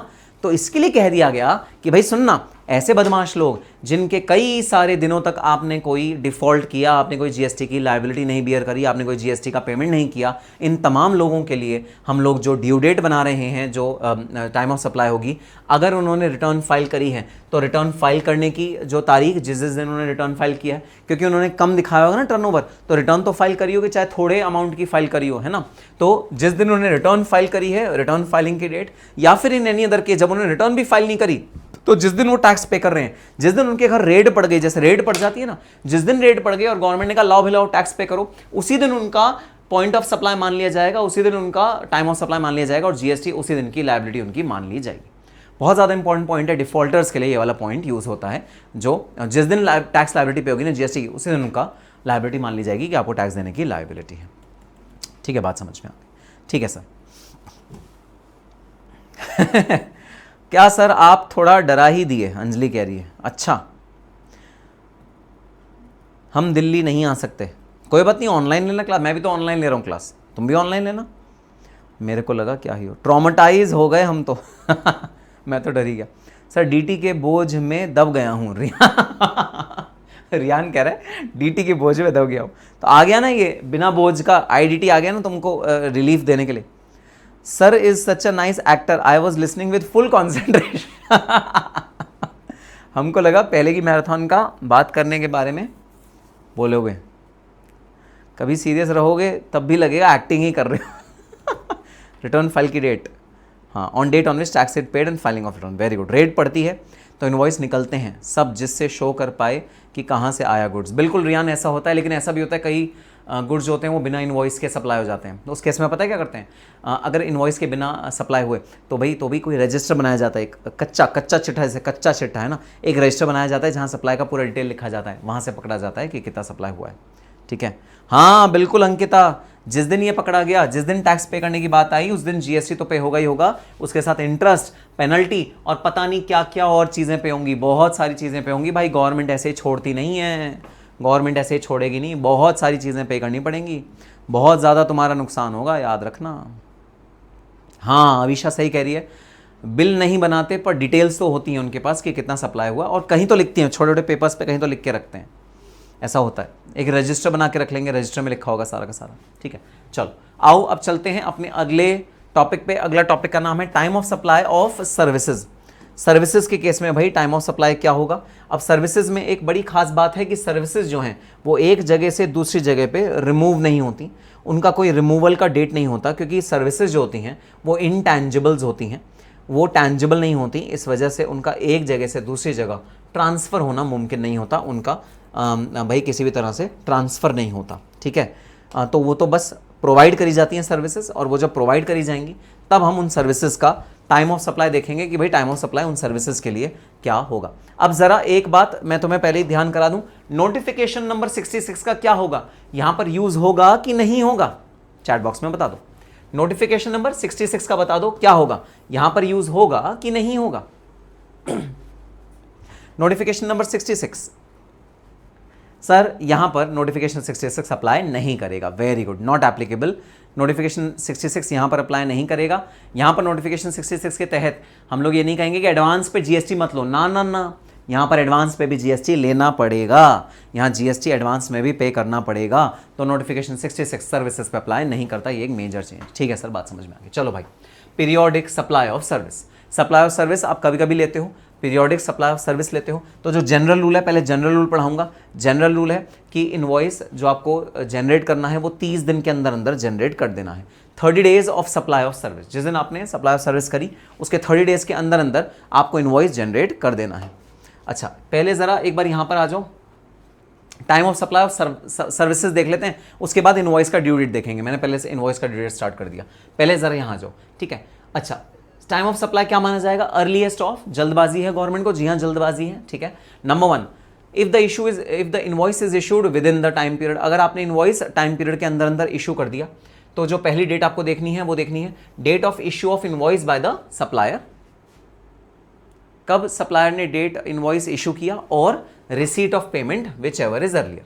तो अगर तो आपने टाइम से इनवॉइस इशू कर दिया, ठीक है, जो ड्यू डेट अभी हम देखने वाले हैं उसके अंदर अंदर अगर आपने टाइम से डेट ऑफ इनवॉइस इशू कर दिया, ठीक है, टाइम से अगर इशू कर दिया तो बस जिस दिन इनवॉइस इशू हुआ वो, या फिर जिस दिन पेमेंट रिसीव हुई वो, दोनों में से जो भी अर्लियर है वो हम ले लेंगे टाइम ऑफ सप्लाई। अब देखना यहाँ मैं ना इस वाले पोर्शन को काट के नोटिफिकेशन नंबर 66 नहीं लिखने वाला, ना ना ना, यहाँ नहीं कटेगा ये, यहाँ तो एप्लीकेबल है, आज भी एप्लीकेबल है, कल भी है। गुड्स के केस में मैंने कटवा दिया था, सर्विसेज के केस में नहीं कटवाऊंगा। सर्विसेज के केस में ये है, मैं मिटा भी देता हूँ। कई बार कोई नालायक जो होते हैं मेरी बात सुन नहीं रहे होते, मेरे को देख के काट देंगे, इसको मैं वापस हटा रहा हूँ, ठीक है, काटना नहीं है, रेलेवेंट है भाई सर्विसेज के केस में, ठीक है। अब दूसरी चीज़, जब आपने इनवॉइस टाइम से इशू नहीं किया, जब आपने इनवॉइस टाइम से इशू नहीं किया, मतलब आपने डिले करा भाई आपने इनवॉइस को इशू करने में, तो date of provision of service, अब देखना यहाँ पर ड्यू डेट नहीं लिखा, ड्यू डेट ऑफ इनवॉइस नहीं लिखा, ध्यान रहे, date of provision of service लिखा है, यहां पर ड्यू डेट नहीं लिखा। वहां गुड्स में क्या लिखा था? Due date of issue of invoice, अगर आप डिले इशू करते हो इनवॉइस को, वहां ड्यू डेट लिखा था, यहां ड्यू डेट नहीं लिखा, यहां लिखा प्रोविजन ऑफ सर्विस, जिस दिन आपने सर्विस प्रोवाइड करी वो, या फिर और where receipt of payment is there whichever is earlier, दोनों में से जो भी अर्लियर होगा वो हमारा होगा date of GST liability, GST liability जिस दिन अराइज होगी वो होगी। So date of provision of services और date of receipt whichever is earlier. अगर टाइम से इशू नहीं किया इनवॉइस, डिले इशू किया इनवॉइस, तो भाई ये टाइम लिमिट होगी। और तीसरा, इन एनी अदर केस, और कोई केस है जैसे इनवॉइस आपने इशू ही नहीं किया या फिर date of provision of service आपको नहीं पता, तो फिर क्या होगा? The date on which recipient shows the receipt of service in his books of accounts. ये वाला जो अदर केस होता है ये कौन से वाले केस में अप्लाई होता है, जरा चैट बॉक्स में लिख के बताओ। थर्ड केस कौन से वाले केस में अप्लाई होता है, जरा चैट बॉक्स में लिख के बताओ। Because it is not for goods, it is for service and advance in service is fully taxable, earlier post GST provision were same. Very good, perfect, perfect explanation. Sir 5 बजे तक class होगी या 6 बजे तक? भाई ये नहीं पता, इसका कुछ नहीं पता, ठीक है, जब तक टॉपिक चलेगा तब तक क्लास होगी। तो क्लास जो है वो आज तो बस तुम सोच लो कि चलने दो। तो आज तो बस ये मत पूछो कब तक होगा, हो सकता है तुम्हें रात भर भी बैठना पड़े, हो सकता है डिनर हम साथ में करें, ठीक है, मैं यहाँ डिनर कर रहा हूँ, तुम आराम से डिनर करना। नालायक, खत्म होने का पहले तुम्हें पूछना है सर क्लास खत्म कब होगी ये बता दो ज़रा, पहले खत्म होने का तुम पहले पूछोगे, है ना, नालायक। नहीं, बिल्कुल नहीं, ऐसा मत लिखो। अरे भाई ये जो इन एनी अदर केस है ये है जब आप प्रोविजन बनाते हो अपने बुक्स ऑफ अकाउंट्स में। ये एनी अदर केस है जब आप प्रोविजन बनाते हो अपने बुक्स ऑफ अकाउंट्स में, आपने सर्विसेज सप्लाई कर दी हैं, पेमेंट नहीं करी है, थोड़ी सी भाई सर्विसेज हो गई हैं, थोड़ी सी सर्विसेज आगे के किसी पीरियड में आप सप्लाई करोगे, पेमेंट अभी कुछ भी नहीं आई है, और आप जब प्रोविजन की एंट्री बनाते हो कि हाँ ये सर्विसेज रेंडर हो गई हैं, वो वाला ये वाला केस है। और ये इन अदर केस प्रोविजन होता है, ना इसमें पेमेंट होती है, ना इनवॉइस इशू हो रहा है, ना पेमेंट हुआ है, कुछ भी नहीं हुआ, बस हमने प्रोविजन बनाया अपनी बुक्स ऑफ अकाउंट्स में कि हाँ ये सर्विसेज हमने शुरू कर दी। सर्विसेज में पता है एक खास बात होती है, कोई एक दिन नहीं होता कि हाँ गुड्स रिमूव हो गए, कोई एक दिन नहीं होता गुड्स रिसीव हो गए, कोई एक दिन नहीं होता। सर्विसेज तो धीरे धीरे करके टुकड़ों में भाई आती रहती हैं, थोड़ी सर्विसेज आती रहती हैं, ठीक है। अब जब वो थोड़ी सर्विसेज आती रहती हैं, इस वजह से भाई हम प्रोविजन के केस में ये वाला क्लॉज अप्लाई करते हैं। Date on which recipient shows the receipt of services in the books of accounts. Recipient जब प्रोविजन बनाता है अपने बुक्स ऑफ अकाउंट्स में इन वाले सर्विसेज का, तब जीएसटी की लायबिलिटी अराइज हो जाती है। तो प्रोविजन बेसिस पे भी जीएसटी की लायबिलिटी इस केस में अराइज हो जाती है, ठीक है सर, बात समझ में आ गई। अब यहाँ पर एक खास बात भाई, ये जो date of receipt of payment है इसके लिए गवर्नमेंट ने एक एक्सप्लेनेशन दी। Date of receipt of payment shall be date on which payment is entered in the books of accounts of the supplier और date on which payment is credited in his books of accounts whichever is earlier. तो date of payment में भी earlier of the two कर दिया भाई, जैसे goods में भी किया था कि या तो अपने बुक्स में एंट्री कर दिया सप्लायर ने, उस दिन माना जाएगा, या एक्चुअली में जब बैंक में पैसा आया उस दिन माना जाएगा। ठीक है, वही चेक वाला केस, चेक रिसीव हुआ, अब बुक्स में एंट्री कर दी, लेकिन जब भाई पैसा एक्चुअली में बैंक में आया तो फिर वो वाला पैसा हमने टेकन इनटू अकाउंट कर दिया। दोनों में से जो भी अर्लियर होगा ना, so date of payment shall be the date on which payment is entered in the books of accounts और date on which payment is credited in the books of bank account, whichever is earlier. दोनों में से जो भी earlier होगा वो मैं यहाँ ले लूंगा। ठीक है सर, बात समझ में आ गई। ठीक है, प्रोवाइजो टू सेक्शन 13(2). सर जी कल एग्जाम है ई फाइलिंग ऑफ रिटर्न्स का, कुछ नहीं पढ़ा है, तो ऐसा करें कि हम लोग ई फाइलिंग ऑफ रिटर्न्स अभी शुरू कर देते हैं। भाई मैं पढ़ा देता हूँ, मुझे डायरेक्ट टैक्स की ई फाइलिंग भी सारी आती है, इनडायरेक्ट टैक्स भी ई फाइलिंग सारी आती है, तुम जो कहोगे मैं पढ़ा देता हूँ, कल का तुम्हारे एग्जाम की प्रिपरेशन हो जाएगी। नालायक, एक तो पढ़ाई भी तुम्हें आखिरी मोमेंट पे आ जाती है ना। जैसे हाँ देखो रियान ने कितना अच्छा एग्जाम्पल दिया, जैसे मेरी सर्विस की जो मेरी क्लास की जो सर्विस है वो 5 महीने से तुम्हें मिल रही है, मैं टुकड़े टुकड़े टुकड़े टुकड़े करके तुम्हें थोड़ी थोड़ी क्लासें दे रहा हूँ ना, that is an example of provision of service. Very good, perfect, very very good. अब आ गया भाई timeline of issue of invoice. यहाँ पर timeline of issue of invoice भाई बहुत ज़्यादा इंपॉर्टेंट है। ठीक है, timeline of issue of invoice. तो टैक्स इनवॉइस सर्विसेज के केस में कब इशू करते हैं भाई, जो नॉर्मल कंडीशन है वो है 30 days of supply of service. तो भाई सर्विस के केस में क्या होता है ना, जैसे कि मैंने तुम्हें बताया, कोई एक दिन नहीं है कि गुड्स रिमूव हो गया, 28 तारीख को गुड्स रिमूव हो गए, 29 तारीख को गुड्स पहुंच गए, ऐसी कोई एक डेट नहीं है भाई।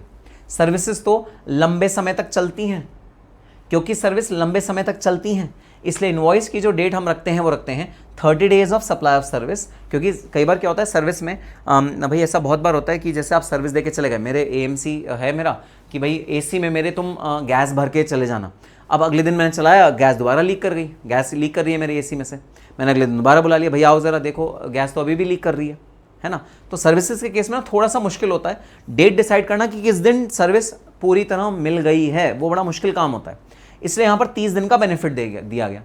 तो सर्विसेज के केस में जीएसटी बड़े मजबूरी में गवर्नमेंट ने 30 दिन आगे बढ़ा दिया कि जिस दिन सर्विस मिली है ना उससे 30 दिन तुम ले लो भाई, लेकिन इनवॉइस रेज कर लो। और पता है यही रीज़न है, सुनना बहुत एक गूढ़ बात बता रहा हूँ, यही रीज़न है कि यहाँ पर जब इनवॉइस आप टाइम से रेज नहीं करते तब ड्यू डेट ऑफ इनवॉइस नहीं लिया गया, date of provision of service लिया गया। क्योंकि अगर ड्यू डेट ले लेते तो आपको 30 दिन और मिल जाते जीएसटी पे करने के, 30 दिन एक्स्ट्रा मिल जाते, गवर्नमेंट 30 दिन आपको एक्स्ट्रा नहीं देना चाहती थी, इसलिए यहाँ पर ड्यू डेट ऑफ इनवॉइस नहीं है, date of provision of service. बड़ा इंपॉर्टेंट कनेक्ट है ये दो सेक्शन में, ये दो सेक्शन में बड़ा तगड़ा कनेक्ट है भाई। ठीक है, so this is not due date of provision of service, this is date of provision of service, this is not due date of invoice. Invoice का ड्यू डेट नहीं, क्योंकि 30 दिन आपको फालतू मिल जाते हैं जीएसटी पे करने के लिए। हम क्यों दें फालतू, जिस दिन आपने सर्विस दी है उसी दिन आप जीएसटी पे करो। ठीक है, अगर आपने इनवॉइस टाइम से नहीं रेज किया तो, और अगर टाइम से रेज कर दिया इनवॉइस तो फिर ठीक है, तो फिर जब आपने इनवॉइस रेज किया तब आप जीएसटी पे कर दो भाई, हमें कोई टेंशन नहीं। ठीक है, सो इंपॉर्टेंट है भाई कि नॉर्मल केसेस में 30 डेज मिलते हैं of the supply of service. अच्छा, NBFC, banking company, insurance company, इन सब में फाइनेंशियल इंस्टीट्यूशन में 45 डेज दिए जाते हैं, क्योंकि यूजुअली भाई लंबा प्रोसेस है, पेपर वर्क बहुत ज़्यादा होता है, लोन पास करने का, एडवांस देने का, किसी को कॉर्पोरेट डिपॉजिट करने का पेपर वर्क बहुत ज़्यादा होता है, एप्लीकेशंस बहुत ज़्यादा आते हैं, बैंकों के पास लोड बहुत ज़्यादा होता है, तो गवर्नमेंट कहती है ठीक है भाई 45 डेज ले लो, सर्विसेज को देने के लिए 45 डेज का टाइम यहाँ पर दिया गया। In case where supply ceases before completion time of supplies when the supply ceases. मान लो सप्लाई बीच में ही रुक गई, ठीक है, आधी सप्लाई दे दी सर्विस की, आधी नहीं दी, तो जिस दिन रुकी उस दिन आप मान लोगे कि पूरी पूरी सर्विसेज रेंडर हो गई हैं, तो सप्लाई जिस दिन सीज हुई उस दिन आप सप्लाई ऑफ सर्विस मान लोगे।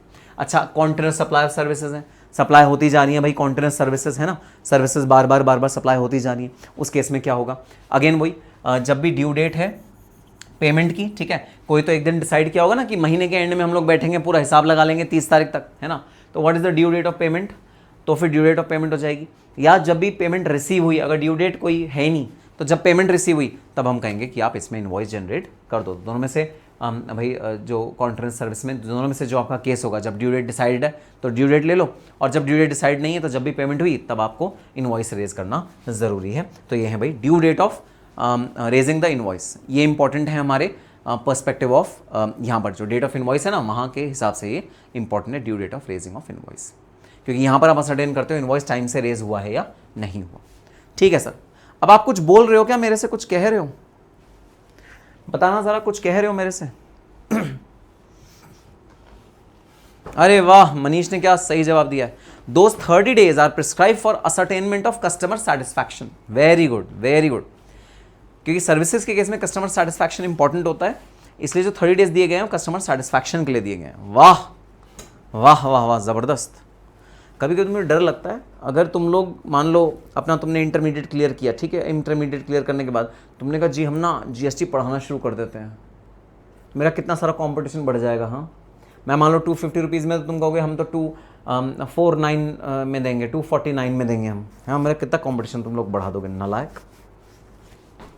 हाँ सर, एक प्रैक्टिकल क्वेश्चन कराओ तो समझ में आए। Very good.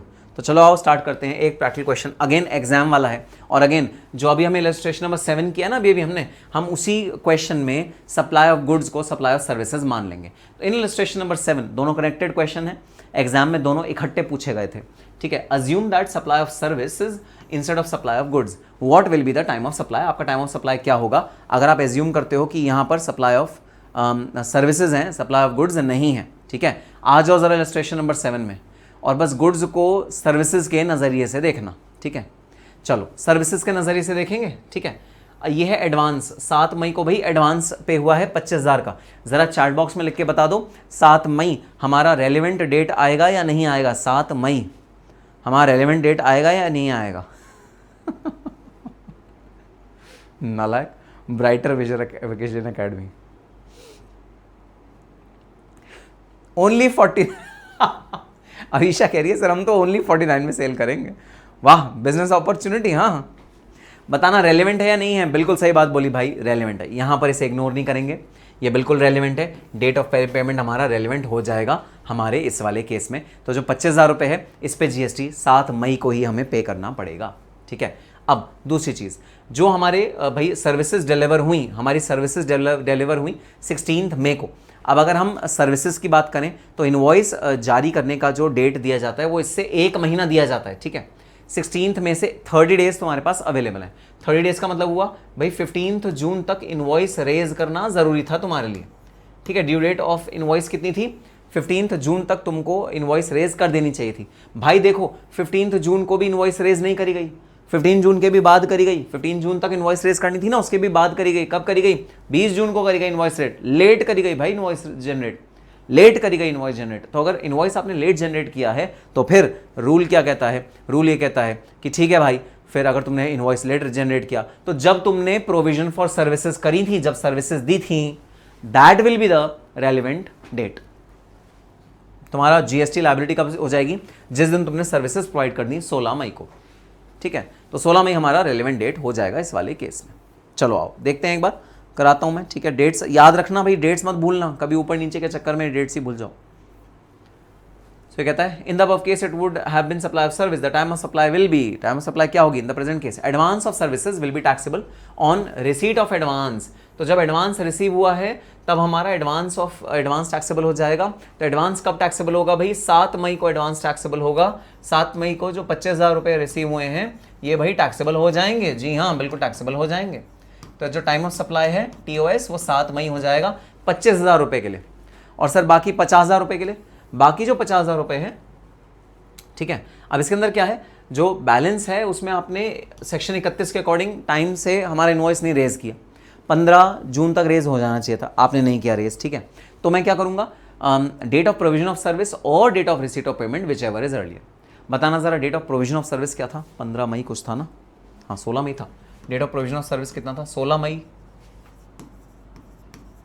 2023। Date of receipt of payment, payment कब रिसीव हुई ये भी बता दो। अच्छा वो था शायद 20 जून। तो इन दोनों में से अर्लियर कौन सा हुआ? इन दोनों में से अर्लियर हुआ भाई 16 में। तो 50,000 के लिए टाइम ऑफ सप्लाई होगा 16 में, 25,000 के लिए टाइम ऑफ सप्लाई होगा 7 में। तो ये हमारा आंसर हो गया। 50,000 के लिए 16 में, और अवीशा लिख रही है 6th में। नालायक अवीशा, 6th में कहाँ से आ गया? 6th में तो डेट ही नहीं दी हुई पूरे क्वेश्चन में कहीं, या तो 7th में है या 16th में है। तो 7th में हमारा टैक्सेबल TOS हो गया। ठीक है, ठीक है सर, बात समझ में आ गई। चलो अब देखते हैं रिवर्स चार्ज। अगर सर्विसेज रिवर्स चार्ज बेसिस पे सप्लाई होती हैं तो क्या होता है? 16th, अच्छा अच्छा अच्छा 16th था ये। अंकिता कह रही है 50,000 16th में, मोहम्मद रियान कह रहे हैं 16 में, हर्ष कह रहे हैं 16 में। Very good answer, perfect. Priyanka भी शांत है एकदम, प्रियंका कुछ नहीं बोल रही, और चंद्रकांत कुमारी भी एकदम शांत है, दोनों ही कुछ भी नहीं बोल रहे। कोई नई वाइल्ड कार्ड एंट्री हुई है, मोहम्मद इजहार, पता नहीं कौन है ये मोहम्मद इजहार, कौन है भाई? झूठी झूठी गलती एग्जाम में नंबर गंवाने में मजबूर कर सकती है अवीशा। ओहो, रियान बाबा की जय, वाह, रियान बाबा का ज्ञान आ रहा है भाई। झूठी झूठी, ऐसे वो छोटी छोटी बोलने की कोशिश कर रहा है, झूठी झूठी नहीं बोलने की कोशिश। बाबा जी प्रणाम, रियान बाबा की जय हो, बाबा जी प्रणाम। ज्ञान दे रहे हैं, छोटी छोटी गलतियाँ एग्जाम में आपके मार्क्स गंवा देती हैं। वाह नालायक, तुम अपनी गलतियों पे ध्यान दो, दूसरी गलतियों पे नहीं। ये मोहम्मद इजहार कह रहे हैं सर बता दोगे क्वेश्चन मार्क, अब ये नहीं बोला क्या बता दोगे। वहाँ लिखना होता है, टाइप नहीं करना होता। अब बस लड़ाई मत शुरू करना। चलो अब है भाई रिवर्स चार्ज मैकेनिज्म। अगर हमारा supply of service reverse charge mechanism पे है, हमने देखा कितनी सारी सर्विसेज में भाई जो टैक्स पे करना पड़ता है रिसिपिएंट को पे करना पड़ता है, सप्लायर को पे नहीं करना पड़ता। भाई बहुत सारे केसेस ऐसे होते हैं, ठीक है। तो उस केस में भाई अगेन तुम जो देखोगे ना रिसिपिएंट के नज़रिए से देखोगे तो यहाँ डेट ऑफ रिसीट नहीं होगा, डेट ऑफ पेमेंट होगा, बिल्कुल वैसे जैसे गुड्स में हुआ, ठीक है। The date of payment as entered in the books of accounts of the recipient, recipient के नज़रिए से देखोगे बुक्स में कब भाई पेमेंट उसने रिकॉर्ड करी है, उसके बैंक अकाउंट से कब पेमेंट गई है, किसके बैंक अकाउंट से, रेसिपिएंट के बैंक अकाउंट से, रेसिपिएंट के बैंक अकाउंट से कब पेमेंट गई है वो चीज़ नोट करोगे। और तीसरा date immediately following 60 days from date of issue of invoice, invoice issue करने के 60 दिन के अंदर अंदर। यहाँ थोड़ा सा एक्सटेंडेड टाइम मिलता है भाई रिसिपिएंट को, क्योंकि भाई इशू होगा इनवॉइस और वो रिसिपिएंट रिसीव करेगा इनवॉइस रिवर्स चार्ज मैकेनिज्म में। तो भाई हमने सर्विसेज का केस है तो 30 दिन तो हमने सप्लायर को दिए थे, तो कम से कम 60 दिन 30 दिन एक्स्ट्रा भाई आपको रिसिपिएंट को भी देने पड़ेंगे। तो इस केस में भाई 60 डेज का टाइम अलाउ होता है। 60 days will be the relevant time which will be there in this particular case from the date of issue of invoice. Issue जब हुआ इनवॉइस में, मतलब जब सप्लायर ने इनवॉइस रेज किया फिर वो भाई हमारे रिसिपिएंट तक पहुंचेगा, पहुंचने में टाइम भी लगेगा, तो 60 डेज का भाई टाइम लिमिट आपको दिया गया है। अब तुम मुझसे कुछ कह रहे हो क्या? कुछ कह रहे हो तो बताओ, कुछ बोलना चाह रहे हो, शायद ऐसा लग रहा है जैसे कुछ बोलना चाह रहे हो तुम। क्या बोलना चाह रहे हो? मुझे कुछ कहना है, मुझे कुछ कहना है, मुझे कुछ कहना है। आपको क्यों सुनना है? हर्ष कह रहा है आपको क्यों सुनना है हम जो कहना चाह रहे हैं। अच्छा आपको क्या सुनना है? मुझे कुछ नहीं सुनना, मुझे जो तुम्हें बोलना है वो तुम सुनाओ मुझको। हाँ बिल्कुल सही बात सर, एक प्रैक्टिकल क्वेश्चन कराओ तो समझ में आए और पूरा कॉन्सेप्ट भी समझ में आए। और सर पास एग्जामिनेशन का क्वेश्चन करा दोगे तो मज़ा आ जाएगा भाई, क्योंकि देखो पास एग्जामिनेशन के क्वेश्चन एक इंडिकेशन होते हैं कि एग्जामिनर किस तरह क्वेश्चन पूछता है, ठीक है। तो आओ शुरू करते हैं। Illustration number 9। Messrs CDF Private Limited, registered under GST law at Maharashtra, has received some taxable services covered under reverse charge mechanism from Mr. Harish Chandra. तो सबसे पहले तो ना एक काम कर लेना, जरा ईयर मार्क कर लेना, कौन रेसिपिएंट है और कौन सप्लायर है।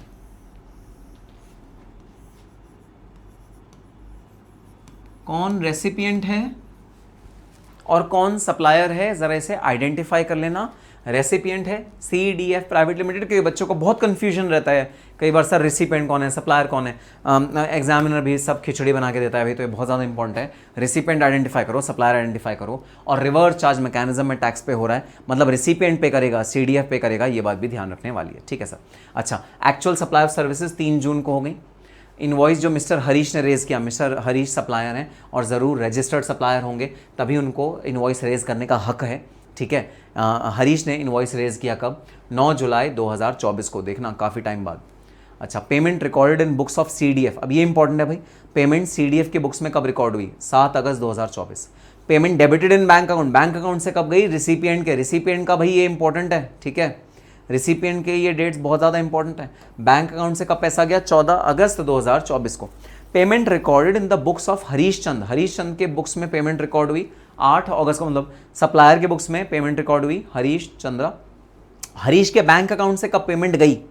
उन्हीं कब पेमेंट आई? हरीश सप्लायर है ना, सप्लायर को तो पेमेंट आएगी। तो हरीश के बैंक में कब पेमेंट आई, क्रेडिट लिखा है ना, तो हरीश के बैंक में payment I 16 August 2024। Determine the time of supply, आपको टाइम ऑफ सप्लाई भाई डिटरमाइन करना है।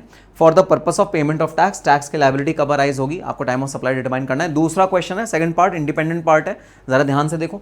Would your answer be different if services supplied on 11 जून।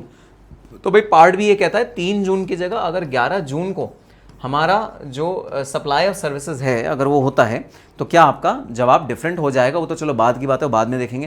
पहले जो ए पार्ट सॉल्व करते हैं, ए पार्ट कहता है टाइम ऑफ सप्लाई आपको निकालना है, ठीक है, आपको टाइम ऑफ सप्लाई निकालना है। आओ टाइम ऑफ सप्लाई निकाल के देखते हैं। सर्विसेज में है और रिवर्स चार्ज बेसिस पे है। तो इसमें क्या होगा, इसमें रिवर्स चार्ज बेसिस में जो हमारा ड्यू डेट होगा वो होगा, जो हमारा जीएसटी की लायबिलिटी होगा वो क्या होगा, डेट ऑफ पेमेंट, आपने कब पेमेंट करी, मतलब रेसिपिएंट ने कब पेमेंट करी, ठीक है, डेट ऑफ पेमेंट, और date immediately following 60 days since issue of invoice by the supplier. तो सप्लायर ने कब इनवॉइस रेज किया, उसके 60 दिन के अंदर अंदर, या date of payment whichever is earlier, इन दोनों में से जो भी अर्लियर होगा वो हमारी भाई वो होगी हमारी सप्लाई ऑफ सर्विस की date on reverse charge basis, इन दोनों में से जो भी अर्लियर होगा, ठीक है, वही हमारा ये वाला फॉर्मूला यूज हो रहा है भाई, ये वाला फॉर्मूला यूज हो रहा है ठीक है सर। अब डेट ऑफ पेमेंट तुम्हें पता है क्या है, date of payment in the above situation refers to date on which payment is recorded in the books of accounts of the entity. कब पेमेंट्स बुक्स ऑफ अकाउंट्स में record हुई, that receives the service, that is recipient, recipient के books of accounts में कब payment record हुई, और कब recipient के बैंक में पेमेंट डेबिट हुई, ठीक है। तो सारा जो खेल है वो रेसिपिएंट का है। तो भाई जरा मुझे बता दो हमें किस खुशी में ये दो डिटेल दी गई हैं। जब सारा जो खेल है वो रेसिपिएंट के बैंक अकाउंट का है तो किस खुशी में हमें ये सप्लायर की डिटेल्स दी हुई हैं, सिर्फ और सिर्फ हमें कंफ्यूज करने के लिए, सिर्फ और सिर्फ हमें कंफ्यूज करने के लिए सप्लायर की डिटेल्स दी हुई हैं। तो सप्लायर की details in this case are irrelevant, supplier details बिल्कुल इररेलेवेंट है भाई, ये सिर्फ एग्जाम में आपको कंफ्यूज करने के लिए दी जाएगी। अवीशा ने भी आंसर दे दिया, और किसने आंसर दिया है, ढूंढा करने के लिए, धुंधला करने के लिए, धुंधला हर्ष कह रहे हैं धुंधला करने के लिए, बिल्कुल गुमराह करने के लिए, वेरी गुड। हमको गड्ढे बने के लिए, गड्ढे, हमको गड्ढे बने के लिए, गड्ढे का क्या मतलब होता है, गुमराह करने के लिए, बदमाश हैं वो लोग बिल्कुल। तो ये रेलेवेंट है भाई, हम लोग जो रेलेवेंट है हमारे लिए वो है ये क्या है, डेट ऑफ पेमेंट, ठीक है। तो जब बुक्स में रिकॉर्ड हुई और जब बैंक में से डेबिट हुई, दोनों में से जो भी अर्लियर होगा वो डेट मानी जाएगी भाई हमारी जो डेट ऑफ पेमेंट, या फिर 60 days of the date of supply of service. अच्छा अब एक चीज़ और बता दो भाई, डेट जो रिवर्स चार्ज मैकेनिज्म में है वो 60 डेज लेता है, date of issue of invoice, issue of invoice से 60 डेज, ठीक है। 30 जून से 60 डेज ले लो भाई, 30 जून से 60 डेज मतलब 2 महीना, 2 महीने का मतलब ये हो गया अप्रॉक्सीमेटली जून जुलाई अगस्त, तो 2 अगस्त तक की बात हो गई, ठीक है। तो 60 days from the date of issue of invoice, जब सॉरी इश्यू ऑफ इनवॉइस तो 9 जुलाई का है ना, वो तो सप्लाई ऑफ सर्विस है, सॉरी गलत बोल दिया मैंने, इश्यू ऑफ इनवॉइस 9 जुलाई का है, 9 जुलाई से 2 महीना लो भाई, जुलाई अगस्त सितंबर, तो 8 सितंबर 2024 आ गई ये थर्ड वाली डेट, और इन दोनों डेट्स का जो है वो अगस्त में डेट है, तो ऑब्वियसली बात है कौन सा वाला डेट पड़ेगा भाई, 7th ऑफ अगस्त का डेट पड़ेगा, 7th ऑफ अगस्त will be the earliest date, ठीक है। Thus the time of supply will be date payment when recorded because earlier than 14th अगस्त, ठीक है। तो यहाँ पर तो आ जाएगा 7th अगस्त 2024, ठीक है। अर्लियर ऑफ द फॉलोइंग, ठीक है, इन दोनों में से जो भी अर्लियर होगा, देन और 61 day from the invoice, invoice से 61st डे, इनवॉइस से 61st डे क्या पड़ेगा भाई, चैट बॉक्स में बता दो, इनवॉइस से 61st day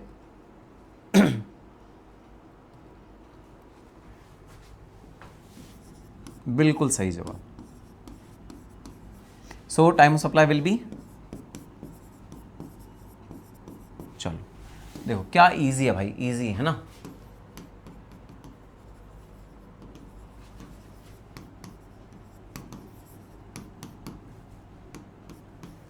earlier of the following, इन दोनों में से जो भी अर्लियर होगा that will be the supply date, ठीक है। चलो बी पार्ट तुम खुद करो, बी पार्ट मैं नहीं बता रहा, बी पार्ट तुम खुद करो, बी पार्ट का आंसर बताओ क्या होगा। सप्लाई ऑफ सर्विस, अगर हमारी सप्लाई ऑफ सर्विस जो है वो हमारी क्या हो जाती है, 11 जून हो जाती है, सप्लाई ऑफ सर्विस 11 जून हो जाती है, तो हमारे आंसर में क्या फ़र्क पड़ेगा? सप्लाई ऑफ सर्विस 11 जून हो जाती है तो हमारे आंसर में क्या फ़र्क पड़ेगा? अंजलि कह रही है मैंने देख लिया, सॉरी नालायक। अंजलि देख तो सबने लिया है, लेकिन फिर भी सब अपना दिमाग लगा के एनालाइज तो करेंगे ना एक बार। भाई देखो, रिवर्स चार्ज मैकेनिज्म के तहत जो सर्विसेज में होता है उसमें सप्लाई ऑफ सर्विस इररेलेवेंट है। सप्लाई ऑफ सर्विस आप कभी भी करो, मुझे फ़र्क नहीं पड़ता। क्यों? क्योंकि रिवर्स चार्ज मैकेनिज्म में, क्योंकि रिसिपिएंट के एंगल से देखते हैं, तो सप्लायर ने कब सप्लाई करी सर्विस मेरे को फ़र्क नहीं पड़ता। तो रिवर्स चार्ज मैकेनिज्म में सप्लाई ऑफ सर्विस का कोई रेलेवेंस नहीं है, प्रोविजन ऑफ सर्विस का कोई रेलेवेंस नहीं है। तो तुम इस डेट को कोई भी चेंज कर दो, मुझे मेरे आंसर पे कोई फ़र्क नहीं पड़ेगा, मेरी सेहत पे कोई फ़र्क नहीं पड़ेगा। So there is no change in the answer.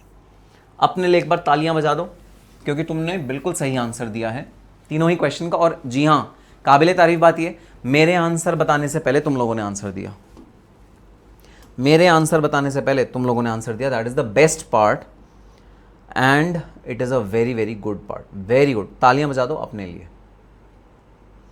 चलो अब छोटे छोटे कुछ टॉपिक्स, ठीक है।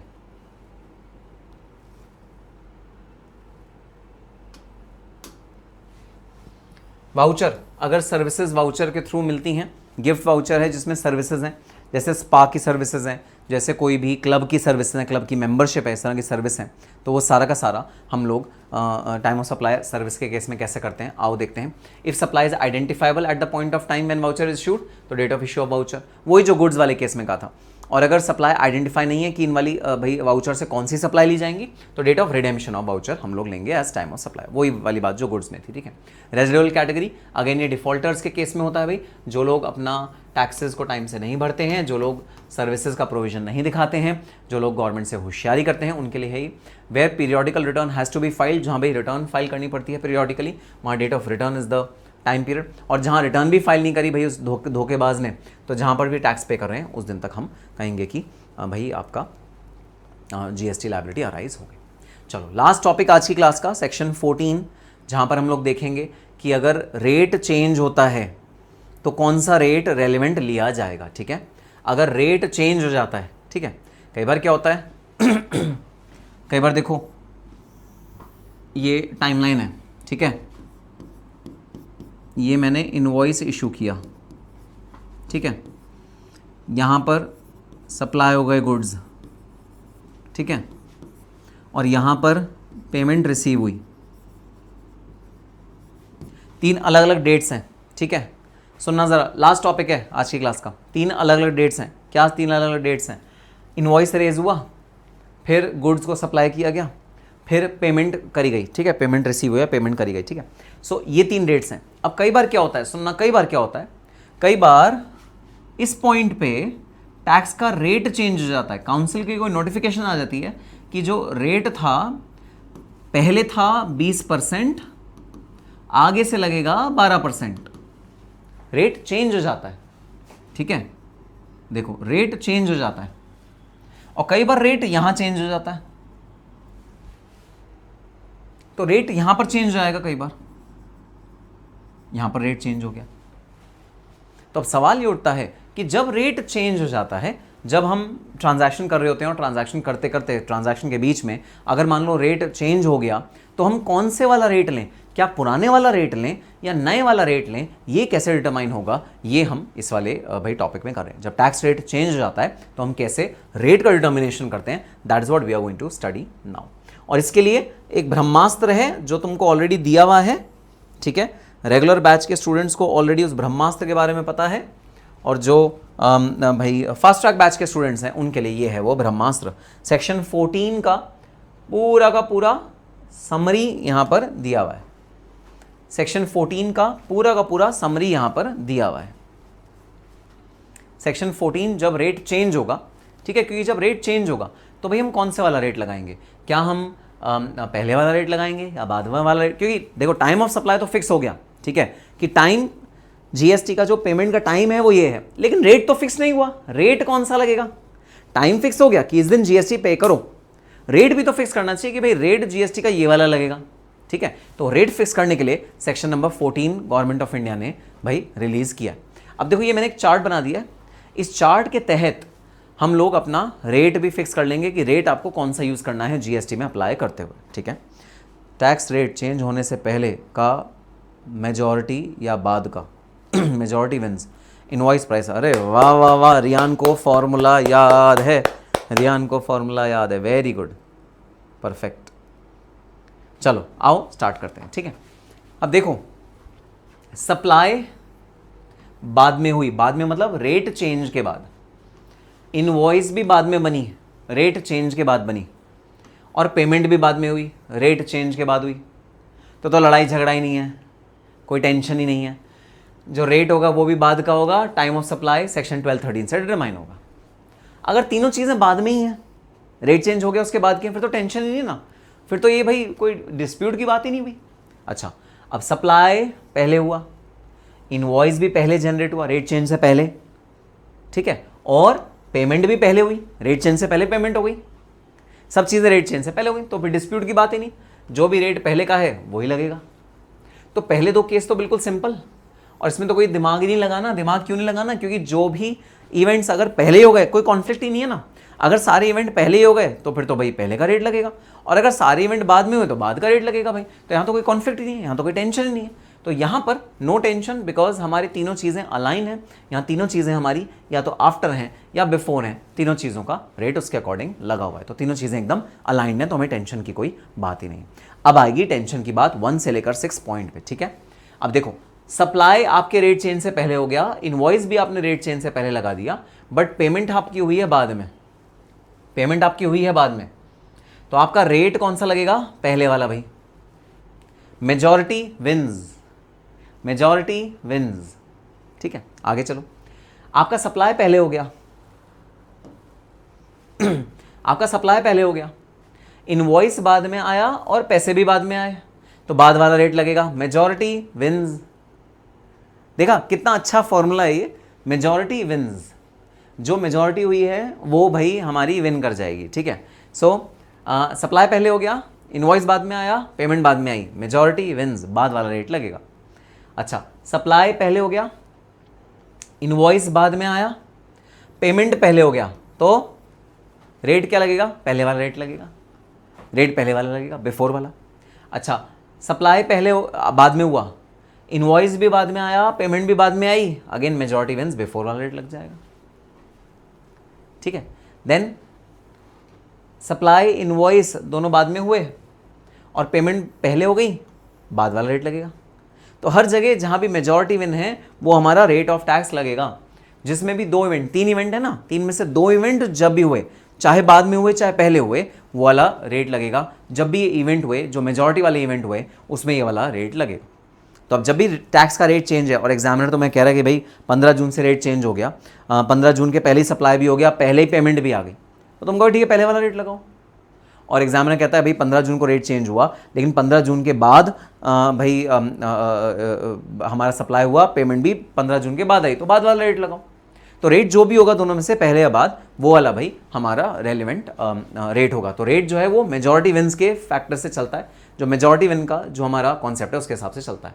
अच्छा, time of supply, time of supply in दोनों केस में तो भाई रूल सेक्शन 12(13) के हिसाब से चलेगा, ठीक है। इस केस में जो टाइम ऑफ सप्लाई है, देखो इनवॉइस पहले रेज हो गया, रेट भी भाई सॉरी सप्लाई भी पहले हो गया, इनवॉइस भी पहले रेज हो गया, तो जब भी इनवॉइस रेज होगा हम वो वाला लेंगे रेलिवेंट डेट, ठीक है। अब यहाँ पर क्या है, सप्लाई पहले हुआ, इनवॉइस बाद में आया और पेमेंट भी बाद में हुई, तो फिर इनवॉइस और payment whichever is later. अब देखो थोड़ा सा तो याद करना पड़ेगा भाई, थोड़ा सा तो याद करना पड़ेगा। देखो सप्लाई पहले हो गया, आपका इनवॉइस बाद में आया रेट चेंज के बाद, और आपका पेमेंट भी रेट चेंज के बाद हुआ, तो इनवॉइस और payment whichever is later, IP whichever is earlier, sorry whichever is earlier, ठीक है। अब तीसरे केस में क्या हुआ, सप्लाई तो पहले हो गया, ठीक है, इनवॉइस बाद में जनरेट हुआ, लेकिन पेमेंट पहले ही हो गई थी, तो जो पेमेंट जब हुई तब that will be the relevant time of supply, जब भी पेमेंट हुई that will be the relevant time of supply. फिर आफ्टर सप्लाई जो है वो आफ्टर हुआ, ठीक है, यहाँ इनवॉइस बिफोर हो गया और पेमेंट भी पहले हो गई, पेमेंट भी पहले हो गई, इनवॉइस भी पहले रेज हो गया, तो इनवॉइस और payment whichever is earlier. तो जहां पर इनवॉइस और पेमेंट कॉमन है, जहां पर भी इनवॉइस और पेमेंट कॉमन है, वहां पर इनवॉइस और payment whichever is earlier का रूल लगता है। ठीक है, नेक्स्ट, सप्लाई हुई बाद में, इनवॉइस आया बाद में, और भाई पेमेंट हो गई पहले, अगेन इनवॉइस वाला रेट लगेगा क्योंकि इनवॉइस आ गया बाद में। नेक्स्ट, भाई सप्लाई हो गया बाद में, इनवॉइस आया पहले और पेमेंट हुई बाद में, तो अगेन पेमेंट वाला डेट लगेगा, payment will be the relevant date. तो जी हाँ, कुछ एक्सटेंट तक तो देखो याद करना पड़ेगा, ठीक है, बट एक बार ये आपको समझ में आ गया ना, तो it will be a game changer for you. ये चीज़ आपको बहुत ईजिली, इसके क्वेश्चन आप बड़े ईजिली सॉल्व कर लोगे, बहुत ईजिली सॉल्व कर लोगे।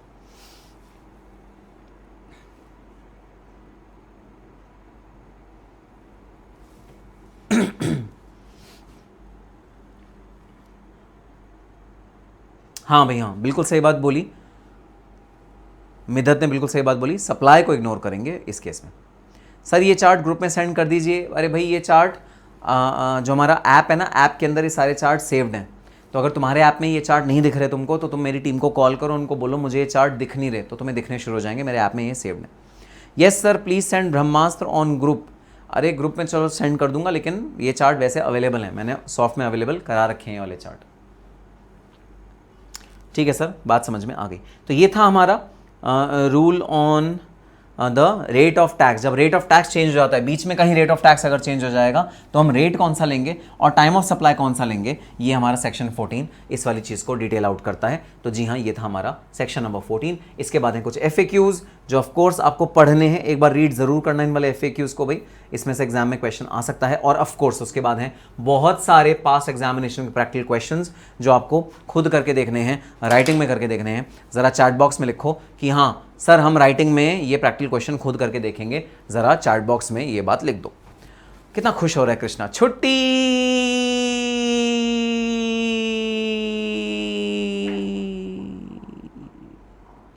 सर आपका हैंडराइटिंग का स्वाद ही अलग है, वाह वाह वाह वाह। सर है ऐप में, ठीक है, चलो। तो यस गाइज, आज के सेशन में हमने अपना बहुत important topic value of supply, time of supply दोनों खत्म कर दिया। Value of supply, time of supply दोनों एग्जाम पॉइंट ऑफ व्यू से बहुत ज़्यादा इंपॉर्टेंट हैं, तो ये आप बहुत अच्छे से भाई अपने करना, अपने पास इसको प्रॉपर्ली इसके नोट्स बना के रखना, बहुत अच्छे से प्रैक्टिस भी करना, क्योंकि एग्जाम में इसका भाई क्वेश्चन आने का चांस बहुत बहुत बहुत ज़्यादा है। ठीक है, कल हम लोग अपना नया चैप्टर शुरू करेंगे। So yes, will be meeting tomorrow, till that time all the very best and happy studying, bye bye, see you in the next session.